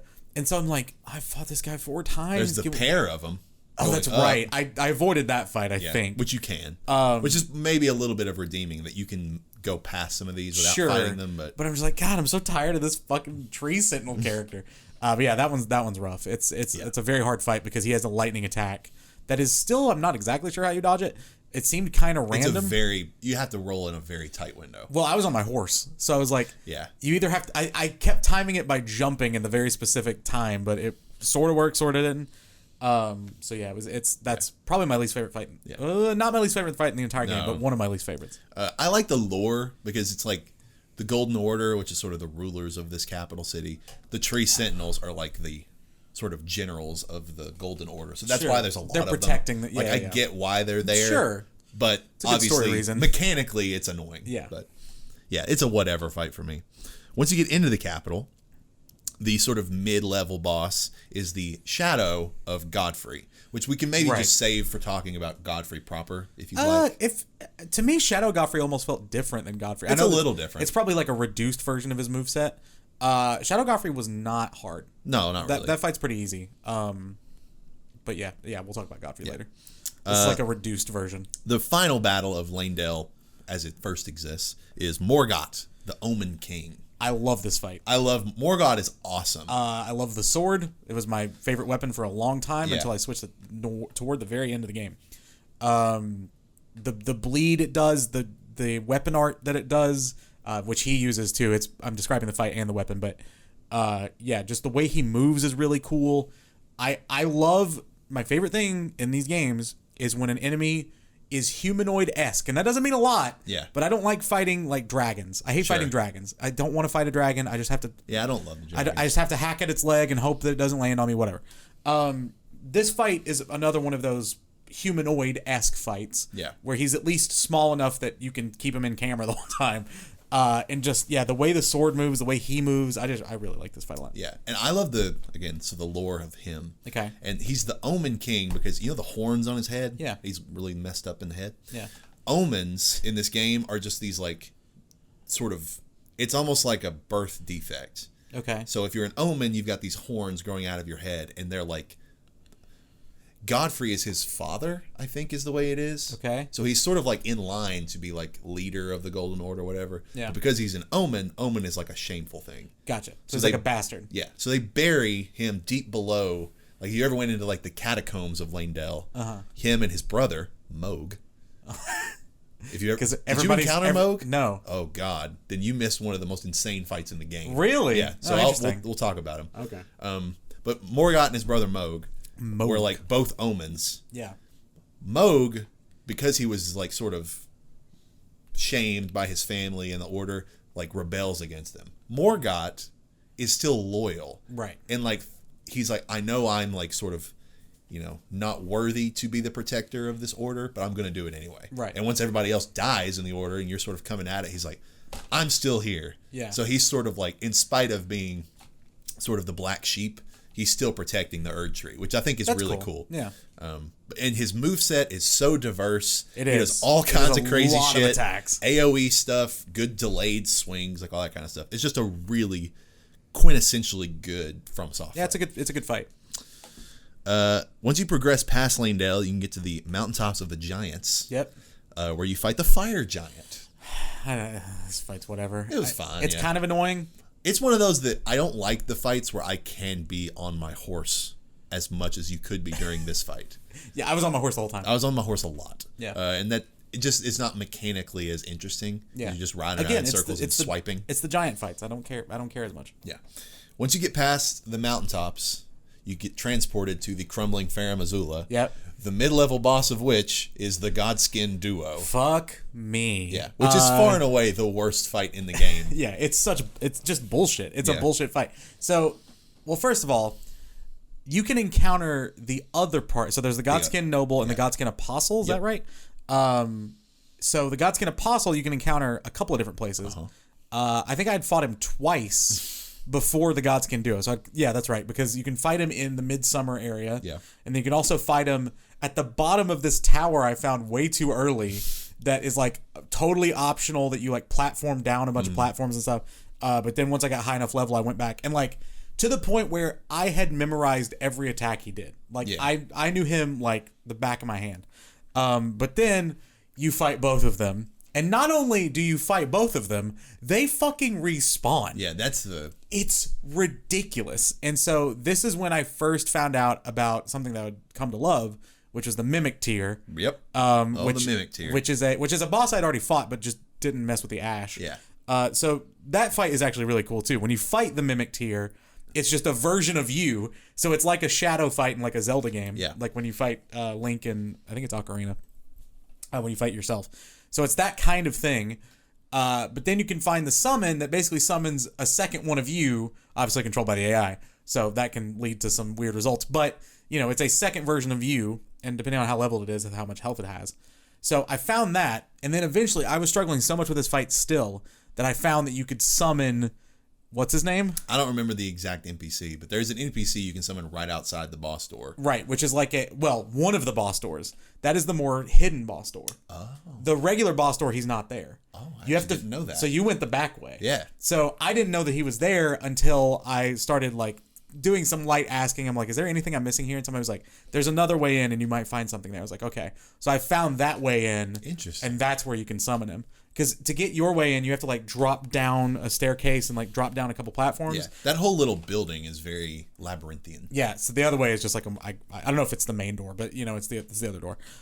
So once I summoned him and the mimic tier, that's exactly how I like wiped the floor with him when I did that. Once I had 3 people, it was easy, but God, it sucked. Yeah, it does suck. It's just one of those that's an unnecessary combination of bosses that are already out there, and a lot of people point to this. The arena does not bode well. Dude, it sucks. For trying to divide and conquer. Mm-hmm. There's no good obstacle that you can put between one of them and you so you can focus on the other one. Right. They're just both coming at you at all times unless you have a distracting other character to help you with them. Yeah. So, yeah. The worst designed boss in the game by far. I will say, and again, I think a lot of this is due to volume. The amount of dual fights in boss fights in this game is a little annoying. I don't like fighting 2 things at once, just in general. Yeah. At the end of the Crumbling Fair Missoula is what started as the Beast Clergyman, and then second phase transitions into Malekith the Black Blade. Maybe the fight that took me the longest. Yeah. Malekith is an awesome fight. It's hard. It's hard, but aesthetically, lore, mechanically, I think is super, super cool. Oh, the fight's very cool. Yeah, it took me a long time to beat this fight. Yeah. Mainly because his second phase where he's jumping around and throwing shit at you, insane. And it's a lot to take in. Like, it's overwhelming. But yeah, it's a really cool fight. The music in that fight's really good too. His sword, if it hits you like with the energy, it like drains your health slowly. Mm-hmm, yeah. If you get that sword and use it, very good. I should try that out. And there's a summon which I use later in the game that has a very similar effect. That's just as good, if not a little better, than the Mimic tier. Oh, I love the Mimic tier. Helped me with a boss we'll talk about in a little bit. Okay. But Malekith, I thought was super cool. Did you encounter the Beast Clergyman before you got to that boss fight? No. At the tip of Caelid, there's a little church. Okay. And if you go in there, the Beast Clergyman is just there, but he's an NPC. Huh. You can just talk to him, and he's like, "Bring me Death Root." Oh, maybe I did talk to him then. Yeah. I remember there being a Death Root. So Death it's the Root exact guy. same character. Huh, that's funny. I didn't draw again. Played it over across such a long period of time. And another smidge of lore for you.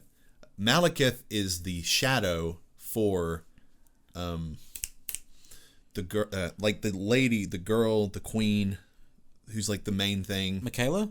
No, and not Melania either. The one who like rejected the Golden Order, and Radagon is like her other. I'm saying so much lore, I'm confusing. The queen, Marika. Marika, that's it. Yeah. I knew it was an M name, but everything's an M name. These in this like game. wolf men are like sort of the not slave might be an aggressive word, but like these Underlings? sort of and they're assigned to do whatever their sort of masters say. Okay. And like a slave. yeah, he is that to Marika.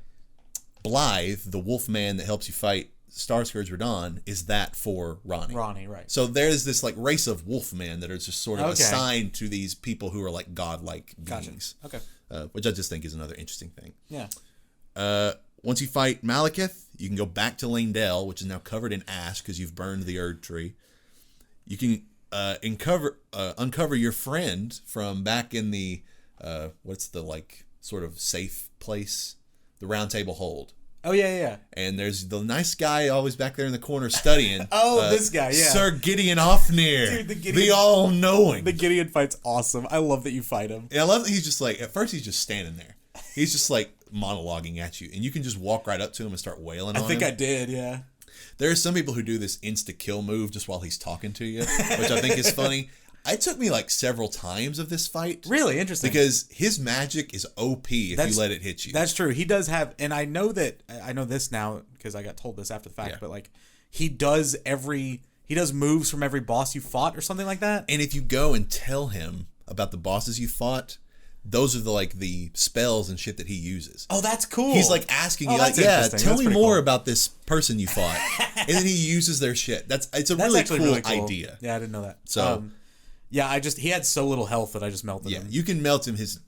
his health is low, but it's a cool concept. It is a really cool concept, and it's almost a funny fight. Where Yes. it's like, it's this guy. It's that guy, yeah. And he's so cocky, and he's not that hard. I remember watching you play like the beginning of the game and watching the intro cutscene, and it's like the Dung Eater and like Fia. By the way, never came up. I mean, I know that you can like go unlock him in his. Yeah. I could never find him. I did. I looked at some guides and found it. Okay. Anyway. But I remember you thinking, I'm going to fight these people, which is not really the case. No. They're meant to be just NPCs. Yeah. But then it's like, oh wait, shit, no, you do fight, and it yells his name so loud in the beginning. Yeah. It's just funny. Once you get past him, you go right to Godfrey proper. Yes. So Godfrey, the first Elden Lord, which is another really cool fight, like solid big Axeman. Yeah. And does a lot of like earth-shattering, like big a lot moves, of AoE stuff, which is really cool. Yeah. And once you get him down to half health, then you fight the Street Fighter character. and this is him in his true form. He's like a warrior of like the Badlands, is like however it is. Yeah. And he only became Godfrey when Marika is like, I want you to be my husband and help me rule this. So he took on the role of Godfrey. His real identity is Horaloo, warrior, and he yells it at you, and he makes sure you know it. Yeah, I remember that one. And when he freaking like lion on his back, yeah, he's like, "You've served me well, Siraj," and then he just rips the fucking thing, and it just covers him in blood. Is another really metal, cool transition. I like this fight a lot. I like that he is basically as close that we've seen in FromSoft to a pro wrestler as a fight. Absolutely. He does suplexes. He does a pile driver. The way he just throws you up in the air and you get locked, and then he's great. Yeah. I like this fight a lot. To me, this was, in my experience, I guess, maybe the perfect amount of time spent on a boss for me. Like, it was maybe 30 tries. Sure. To the point where I knew him very well, but I wasn't like really upset that I was still fighting him. I was like, okay, we finally overcame him. Cool fight. Once you get past him, you can waltz right into the Erd Tree. Yeah. And this is where you fight first Radagon of the Golden Order. Which is cool. I like this part of the fight. Yeah, I will say that. Radagon, again, weird loreness. It is not quite clear, but most people agree that Radagon is Marika, and Marika is Radagon. They're like sort of two sides of the same coin. Okay. And they just take on different identities depending on the situation. Gotcha. But like Radagon has fathered children, and Marika has mothered children in different lineages, but somehow they're also the same person. Okay. It's a little confusing. All right, sure. But sort of the way that Marika shattered the Elden Ring to start all the game, Radagon, I think the shtick is he created the Elden Ring. Got it. At the beginning. So, really cool fight, really cool moves, cool arena. Yeah. And I like his moveset a lot. He had one. This was the fight that I joked most that was BMing, as in like bad mannering, because he would every now and then he would spam the one attack where he throws a bolt down and then it causes like AoE damage over time, and the fucking Mimic tier had no idea what to do with that attack, and it always pissed me off. I'm like, dude, just get out of there, just run. But he would just always just take a shit ton of damage. I just love his grab attack where he hits you like 3 times, and the sound effect is the same sound as when he was like a blacksmith creating the Elden Ring, like that doom, doom. That's really cool. So yeah, Radagon, great. If you consider him a fight on his own, very awesome. good. Love that fight. But it pivots to the Elden Beast. This fight sucks. The Elden Beast This fight's bad.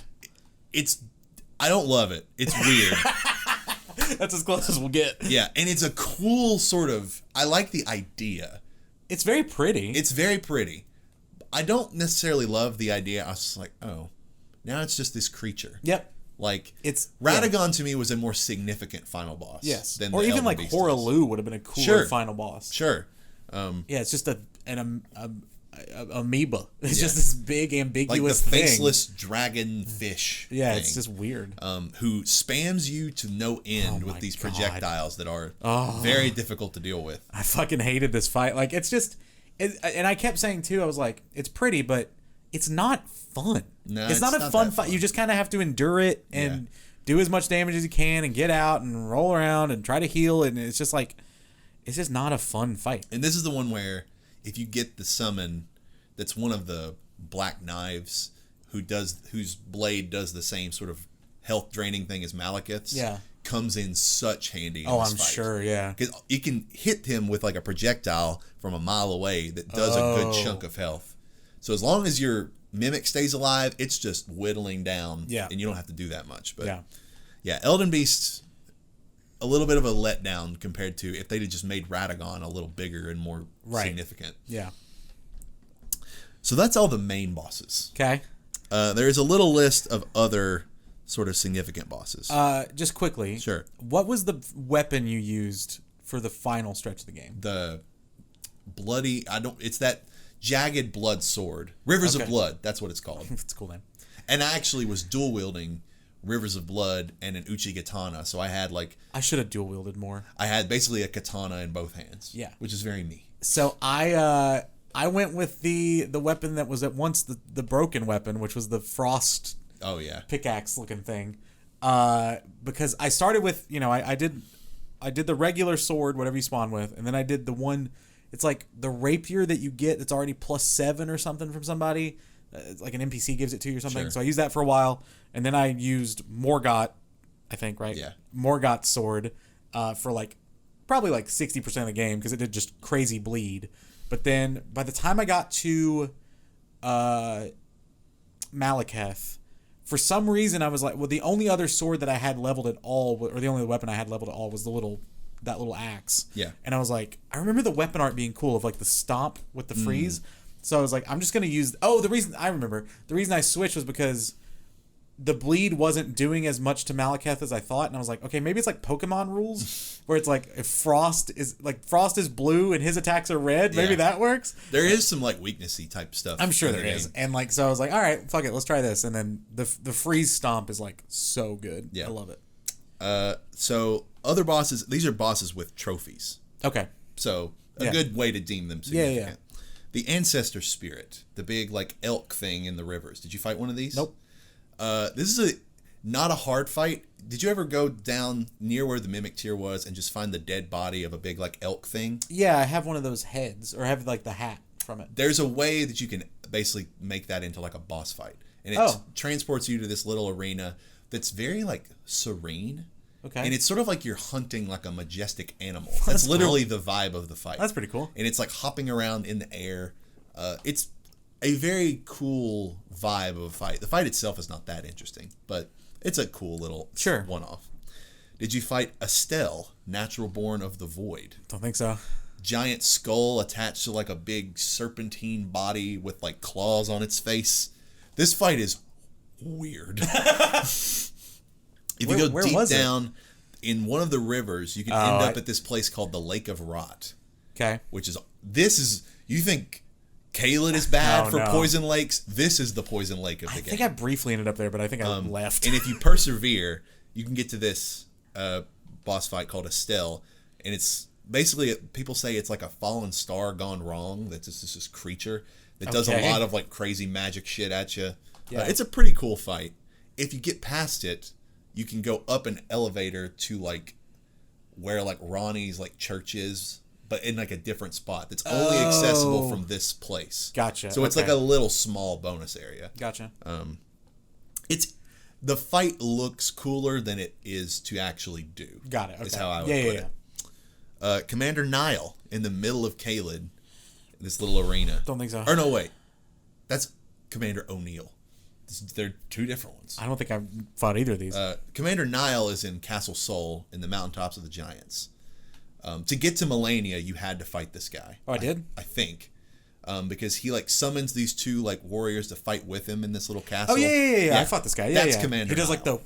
the big wind attack. Yeah. He gave me fits. I think I got lucky with him when I fought him. Well, again, I fought him after I beat the game. Yeah. So I was pretty powerful.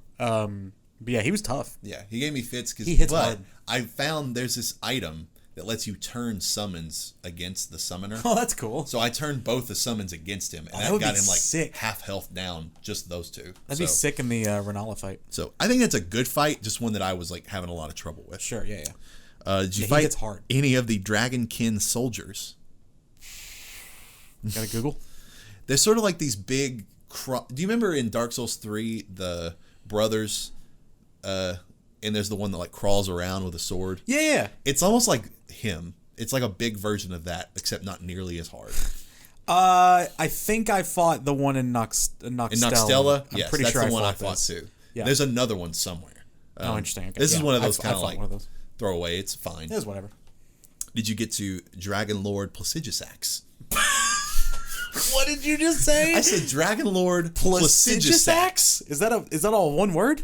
Well, it's two. Dragon Lord is one word. No, yeah. Is Placidusax a word? Oh my god. Yeah, like placid and then USAX. Placidusax. I don't believe so. I think I would remember that. This is the ultimate dragon of the game. Ultimo Dragon, the wrestler. Is this in Farum Azula? It's in Farum Azula. Okay, I went to him and was like, nope, and then I didn't find him. You go anymore. all the way down to this like hovering piece of thing, and you lay down, and it transports you to his arena, which is technically back in time. It's some crazy shit. What? But he's a really cool fight. Like, he's better and different than the rest of the dragons. Yes, he's hard too. I fought a few dragons, but not that one. He's one that I'm like, this could have been a better last boss to the game than Elden Beast to me. There's a lot of those. Elimer of the Briar. Did you ever fight this guy? Don't think so. He was in the Shaded Castle. So if you never went to the Shaded Castle, you might not have. That doesn't sound familiar. He's just kind of a swordsman. Okay. Like humanoid. His sword does do a cool like sort of spinning, like hovering, and then comes back to him move. So maybe using the sword would be cool. Yeah. The fight was whatever. Okay. Let's see. Did you fight the only other unique dragon, which was Lick Dragon Fortisax? I don't think so. Where was he? He was in Deeproot Depths, which honestly is an extremely hard area to even find. Yeah, I don't think I was ever there. Did you ever... Okay, so you know there's the two fingers. Definitely didn't fight that guy. The two fingers that you talk to. They do this. Did you ever meet the three fingers? No. Is it the rest of the hand? Yes. So it's thumb and... Yeah. That's funny. So if you go... let me think of where this is. Did you ever meet the three fingers? I don't remember exactly where this is located. This game's fucking stupid, dude.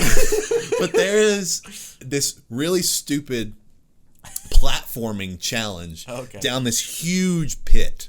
Yeah, that's kind of like where Godskin was. Kind of, but way more. Okay. If you go all the way down, and you get naked, you got to take all your armor off. And nowhere in the game does it tell you this. I don't know. I guess some people do the game naked, so that's probably why. But then you go up to this door, and it's the door made out of like lava rock. And you open it, and there's the three fingers. Okay. And they're like the evil, chaotic counterparts. It's kind of like Master Hand versus Crazy Hand in Smash Brothers. That's funny. And he gives you the Flame of Chaos. This causes your maiden, whatever her name is, to reject you. She's like, never mind, you did this. This is like, whoa. She's like, I'm not a friend of yours anymore. That's cool. And so you burn the Erdn Tree with your own energy. Oh, once you shit. Do this. That's wild. It's a way to trigger a different ending of the game. Ah, I see. So yeah, but if you go to that place, and then you come back out, you go to the little bonfire right there, whatever the fuck they're called. Yeah. Sights of Grace? If you're like, I'm just going to go whack these walls. There's an illusory wall. Of course there is. Behind that, there's another illusory wall. Oh my god. And then you get to this big, deep place that gets you to Deeproot Depths, which is just another, like, sort of one of the river areas. But there's a lot more lore. Apparently there was a big tree prior to the Erd Tree. And the Erd Tree is almost like a parasite. And so this was the original tree. Gotcha. But you can fight Fia, who's the lady who you can give a hug in the... Oh, yeah, the lady you fought. You find Fia there. Oh, that's cool. And Fia is like... She loves or is like sort of indebted to Godwyn, who is dead.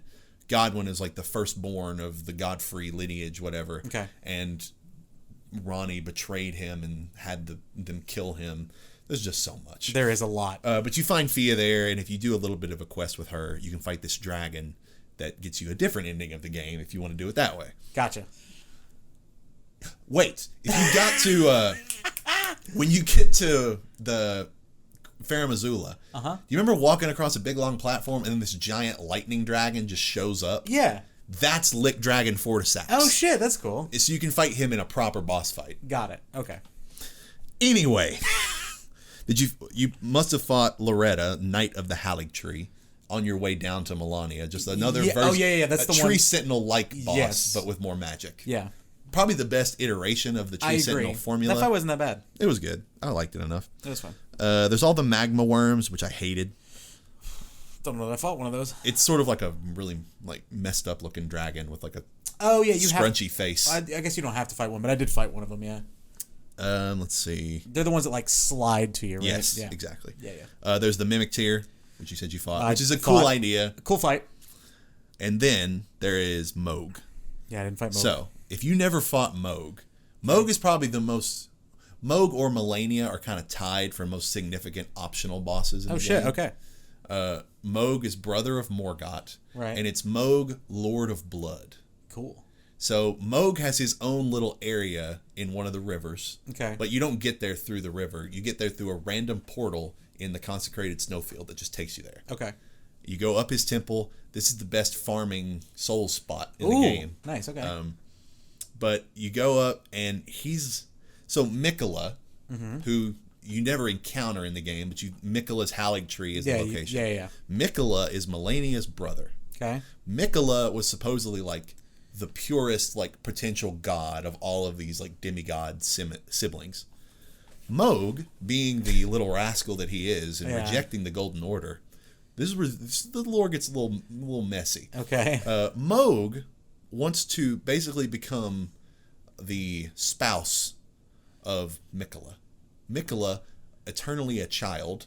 So we're already getting into some weird territory. All right. But basically Moog wants to become the like united sort of front with Mikola and usher in this reign of this other evil god, like whatever. Sure. So you go fight him. This fight sucks. Oh, really? Okay. Not in like a bad way. It's just hard. And there is another cheesy way to beat it, which I'll admit that I did. Okay. But he like comes at you with this move. Well, he fights you normally with like a pitchfork thing. But then you get him halfway down and he just takes it and stabs the air 3 times. Okay. And these rings form around you. And then every time for like a few seconds, a ring will burst. There goes like half your health. Oh. A few seconds later, ring bursts. There goes half your health. 3 times in a row.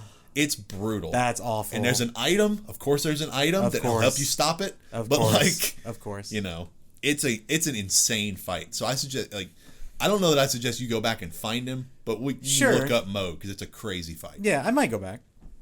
Let's see. What's left here? We got all the shard bears. The last one is the Valiant Gargoyle. It's just one of the gargoyles. Did you ever fight them? I think so. I fought gargoyles. Did you fight the pair?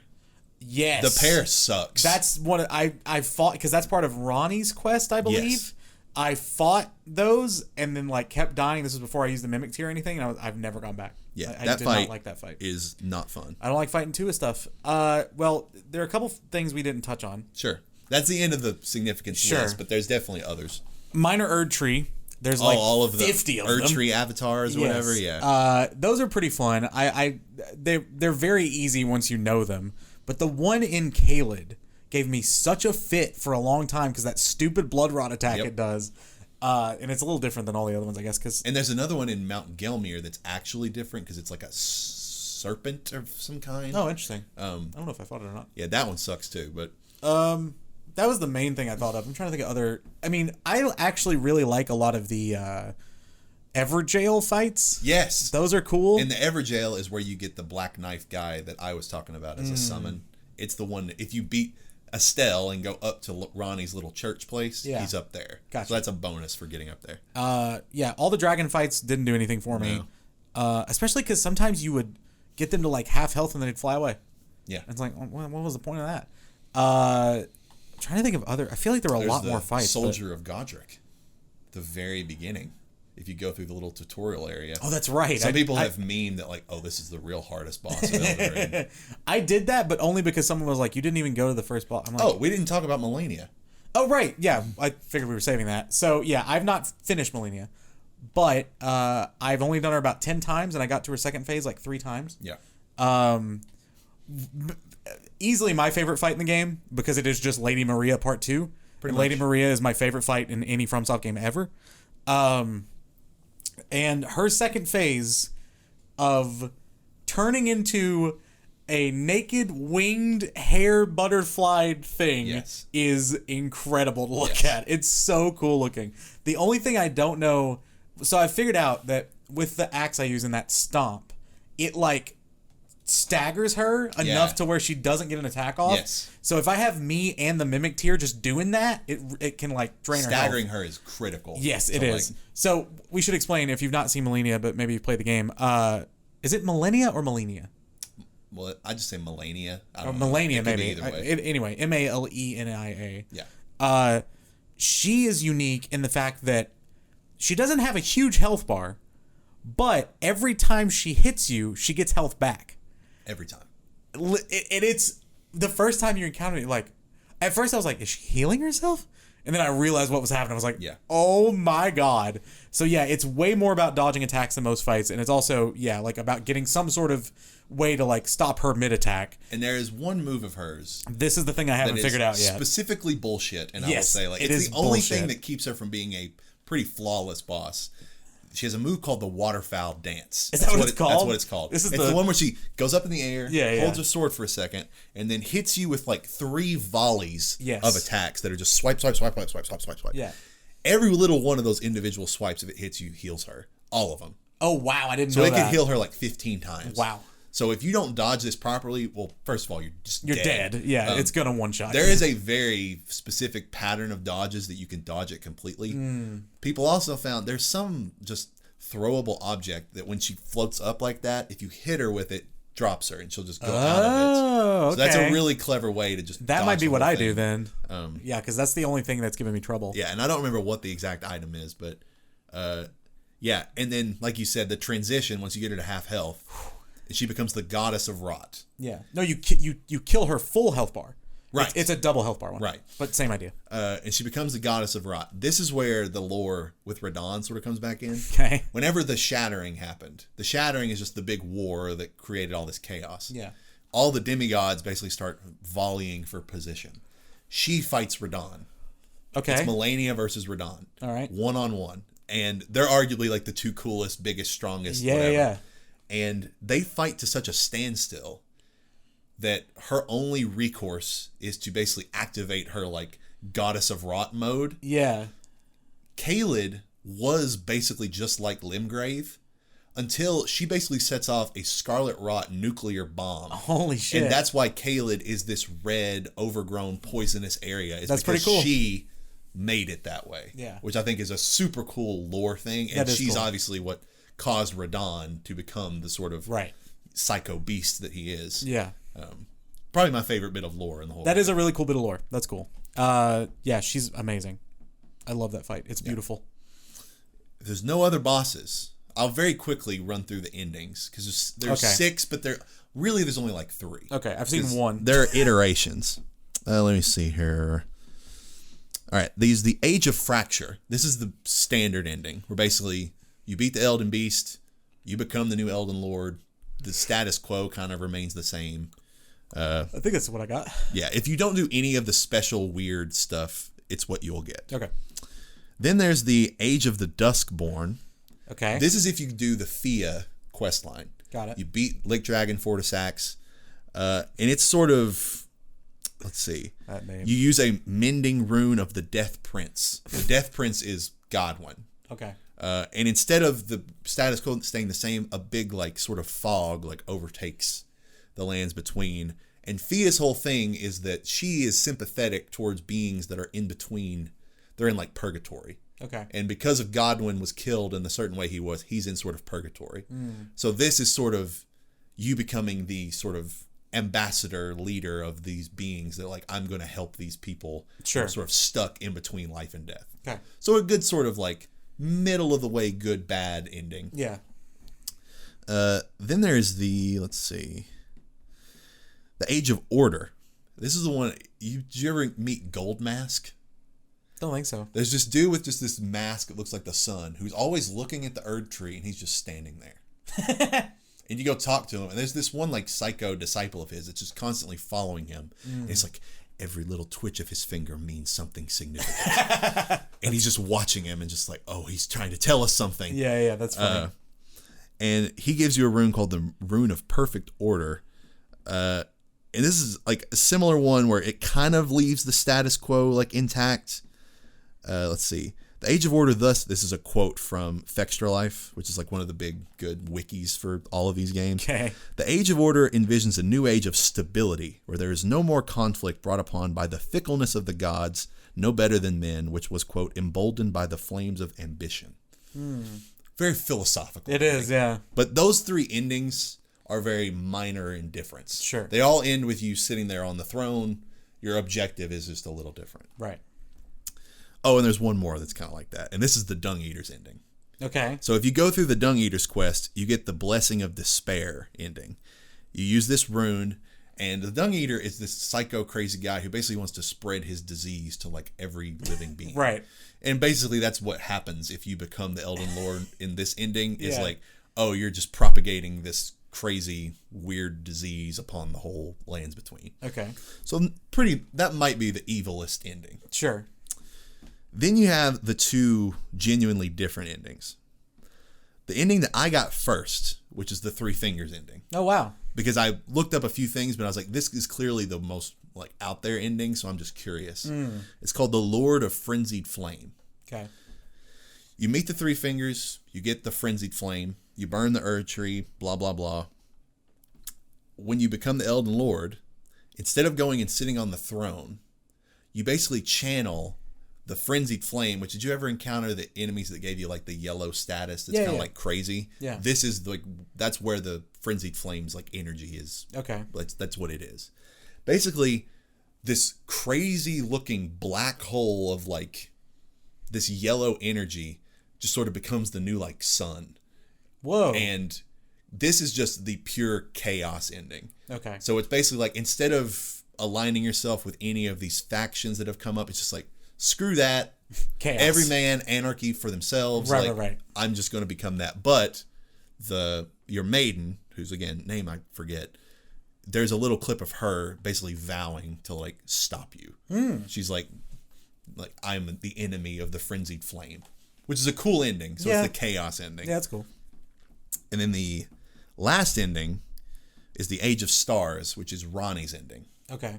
So if you follow Ronnie's quest line, basically once you beat the final boss, she shows up. And instead of being just you're the Elden Lord, you're like with her, like, let's start something new. We're in the Age of the Moon, because she's like Ronnie, like the witch queen of the moon, like whatever she is. And it goes back to that, like where you fought Renala, like that sort of place, except you're with her, and they're like, we need to usher in this new age, like reject the Golden Order. They care too much about like their own like structure of rules. This is a better way. And so you just go forward with Ronnie. That's Again, cool. Like none of these are super like in depth, but they sort of all offer their own interpretations that you could make. Yeah. So that's all of the endings of Elden Ring. There you go. So I got the 3 fingers, and I've got the platinum. So I've gotten all of the relevant. I think only those 3 have trophies. Gotcha. So if you want to do them, you got to do the basic quest, the 3 fingers quest, and Ronnie's quest. Gotcha. So, but that just about does it for Elden Ring. So kudos FromSoft. You've made a hell of a game once again. Yeah, maybe it's a 9. I don't know. I have to think on it. It's one of those that I Between think 8.5 and a 9 to me. it's another, the more you think about it and the more in depth you sort of get into it, maybe you appreciate it more. Maybe you think it's too giant and obtuse and lore dense. Like, I mean, their own. Talking through the bosses there, I will say, my sort of like final point on it is that like, I come to these games for the boss fights first and foremost, and there are a lot more bosses than I realize that I like. I think I like most of the main fights except for the Godskin duo. In the last fight, but it's all the little fights that I got annoyed by. So I think I shouldn't let that overtake my opinion of it too much. But yeah, I think it's, I think I gave Sekiro like a 9.5, gave Bloodborne a 10, so a 9 might be right here. I don't know. We'll see. Well, for those who waited, we're back out of spoiler territory. No more deep talk about if you jump timestamps, Elden Ring. Yeah. I recommend it to varying degrees. No, I wholeheartedly recommend it. And I think it's like a spectacular experience. I think it's a must play if you like these kind of games. Sure. I think most people are going to like it more than I do. Especially if you are in the Dark Souls loving camp. This is Dark Souls on crack. Yeah. So if you're more the Bloodborne type, you'll still really like it, but it's a different experience. Yep. Tanner, do you have a recommendation to close us out? I had one and I've forgotten it over the 2 hours that we've been doing Well, it's pretty easy for me to get back to mine because we teased it like 5 times. That's right. The Witch Queen. I've been playing a little bit of the Witch Queen, the most recent Destiny 2 DLC. Yeah. And when I dropped back in, yes, it's a little jarring because they're like, I had 7 different things to click through of like events and quests and different multiplayer playlists and things that were available to me. Yeah. And even though that's overwhelming at first, it is refreshing to come back to a game that you haven't played in so long and there's so much new to do and explore. Yeah, good point. And a gameplay system that I'm familiar with, and it's so much fun. I'm not too deep into the campaign. I've done like the first couple of missions of like the Witch Queen campaign, but seeing the seasonal events that are going on right now and the new multiplayer campaigns, and there's this one new, I forget what it is. It's sort of like a cooperative PvE playlist. Okay. That looks really cool that I'd like to explore. So it's one of those things that I was like, oh wait, yep, Destiny 2, always good, always Can always consistent, always new stuff, and as soon as you start going out in these missions and getting pieces of armor that are higher light than yours, it's you reminded of the grind, and it hooks you like it always does. You even talking about it, I'm like, well, maybe I could download it. It's so good. I remembered mine. It's one of those that is sort of connected to games, but not really. While I've been playing stuff like Everybody's Golf, which I played more of, it's great, but nothing new to report other than it's fun. I have been, as my second screen experience, watching Columbo. That's right, the 1968 detective series Columbo. I don't know why. I saw a couple Columbo memes. I'm like, fuck it, I'm gonna watch an episode of Columbo and see what it is. I saw you tweet you tweeted about it and then you like didn't remember tweeting about it. I think I tweeted about like half awake because I fall asleep to it.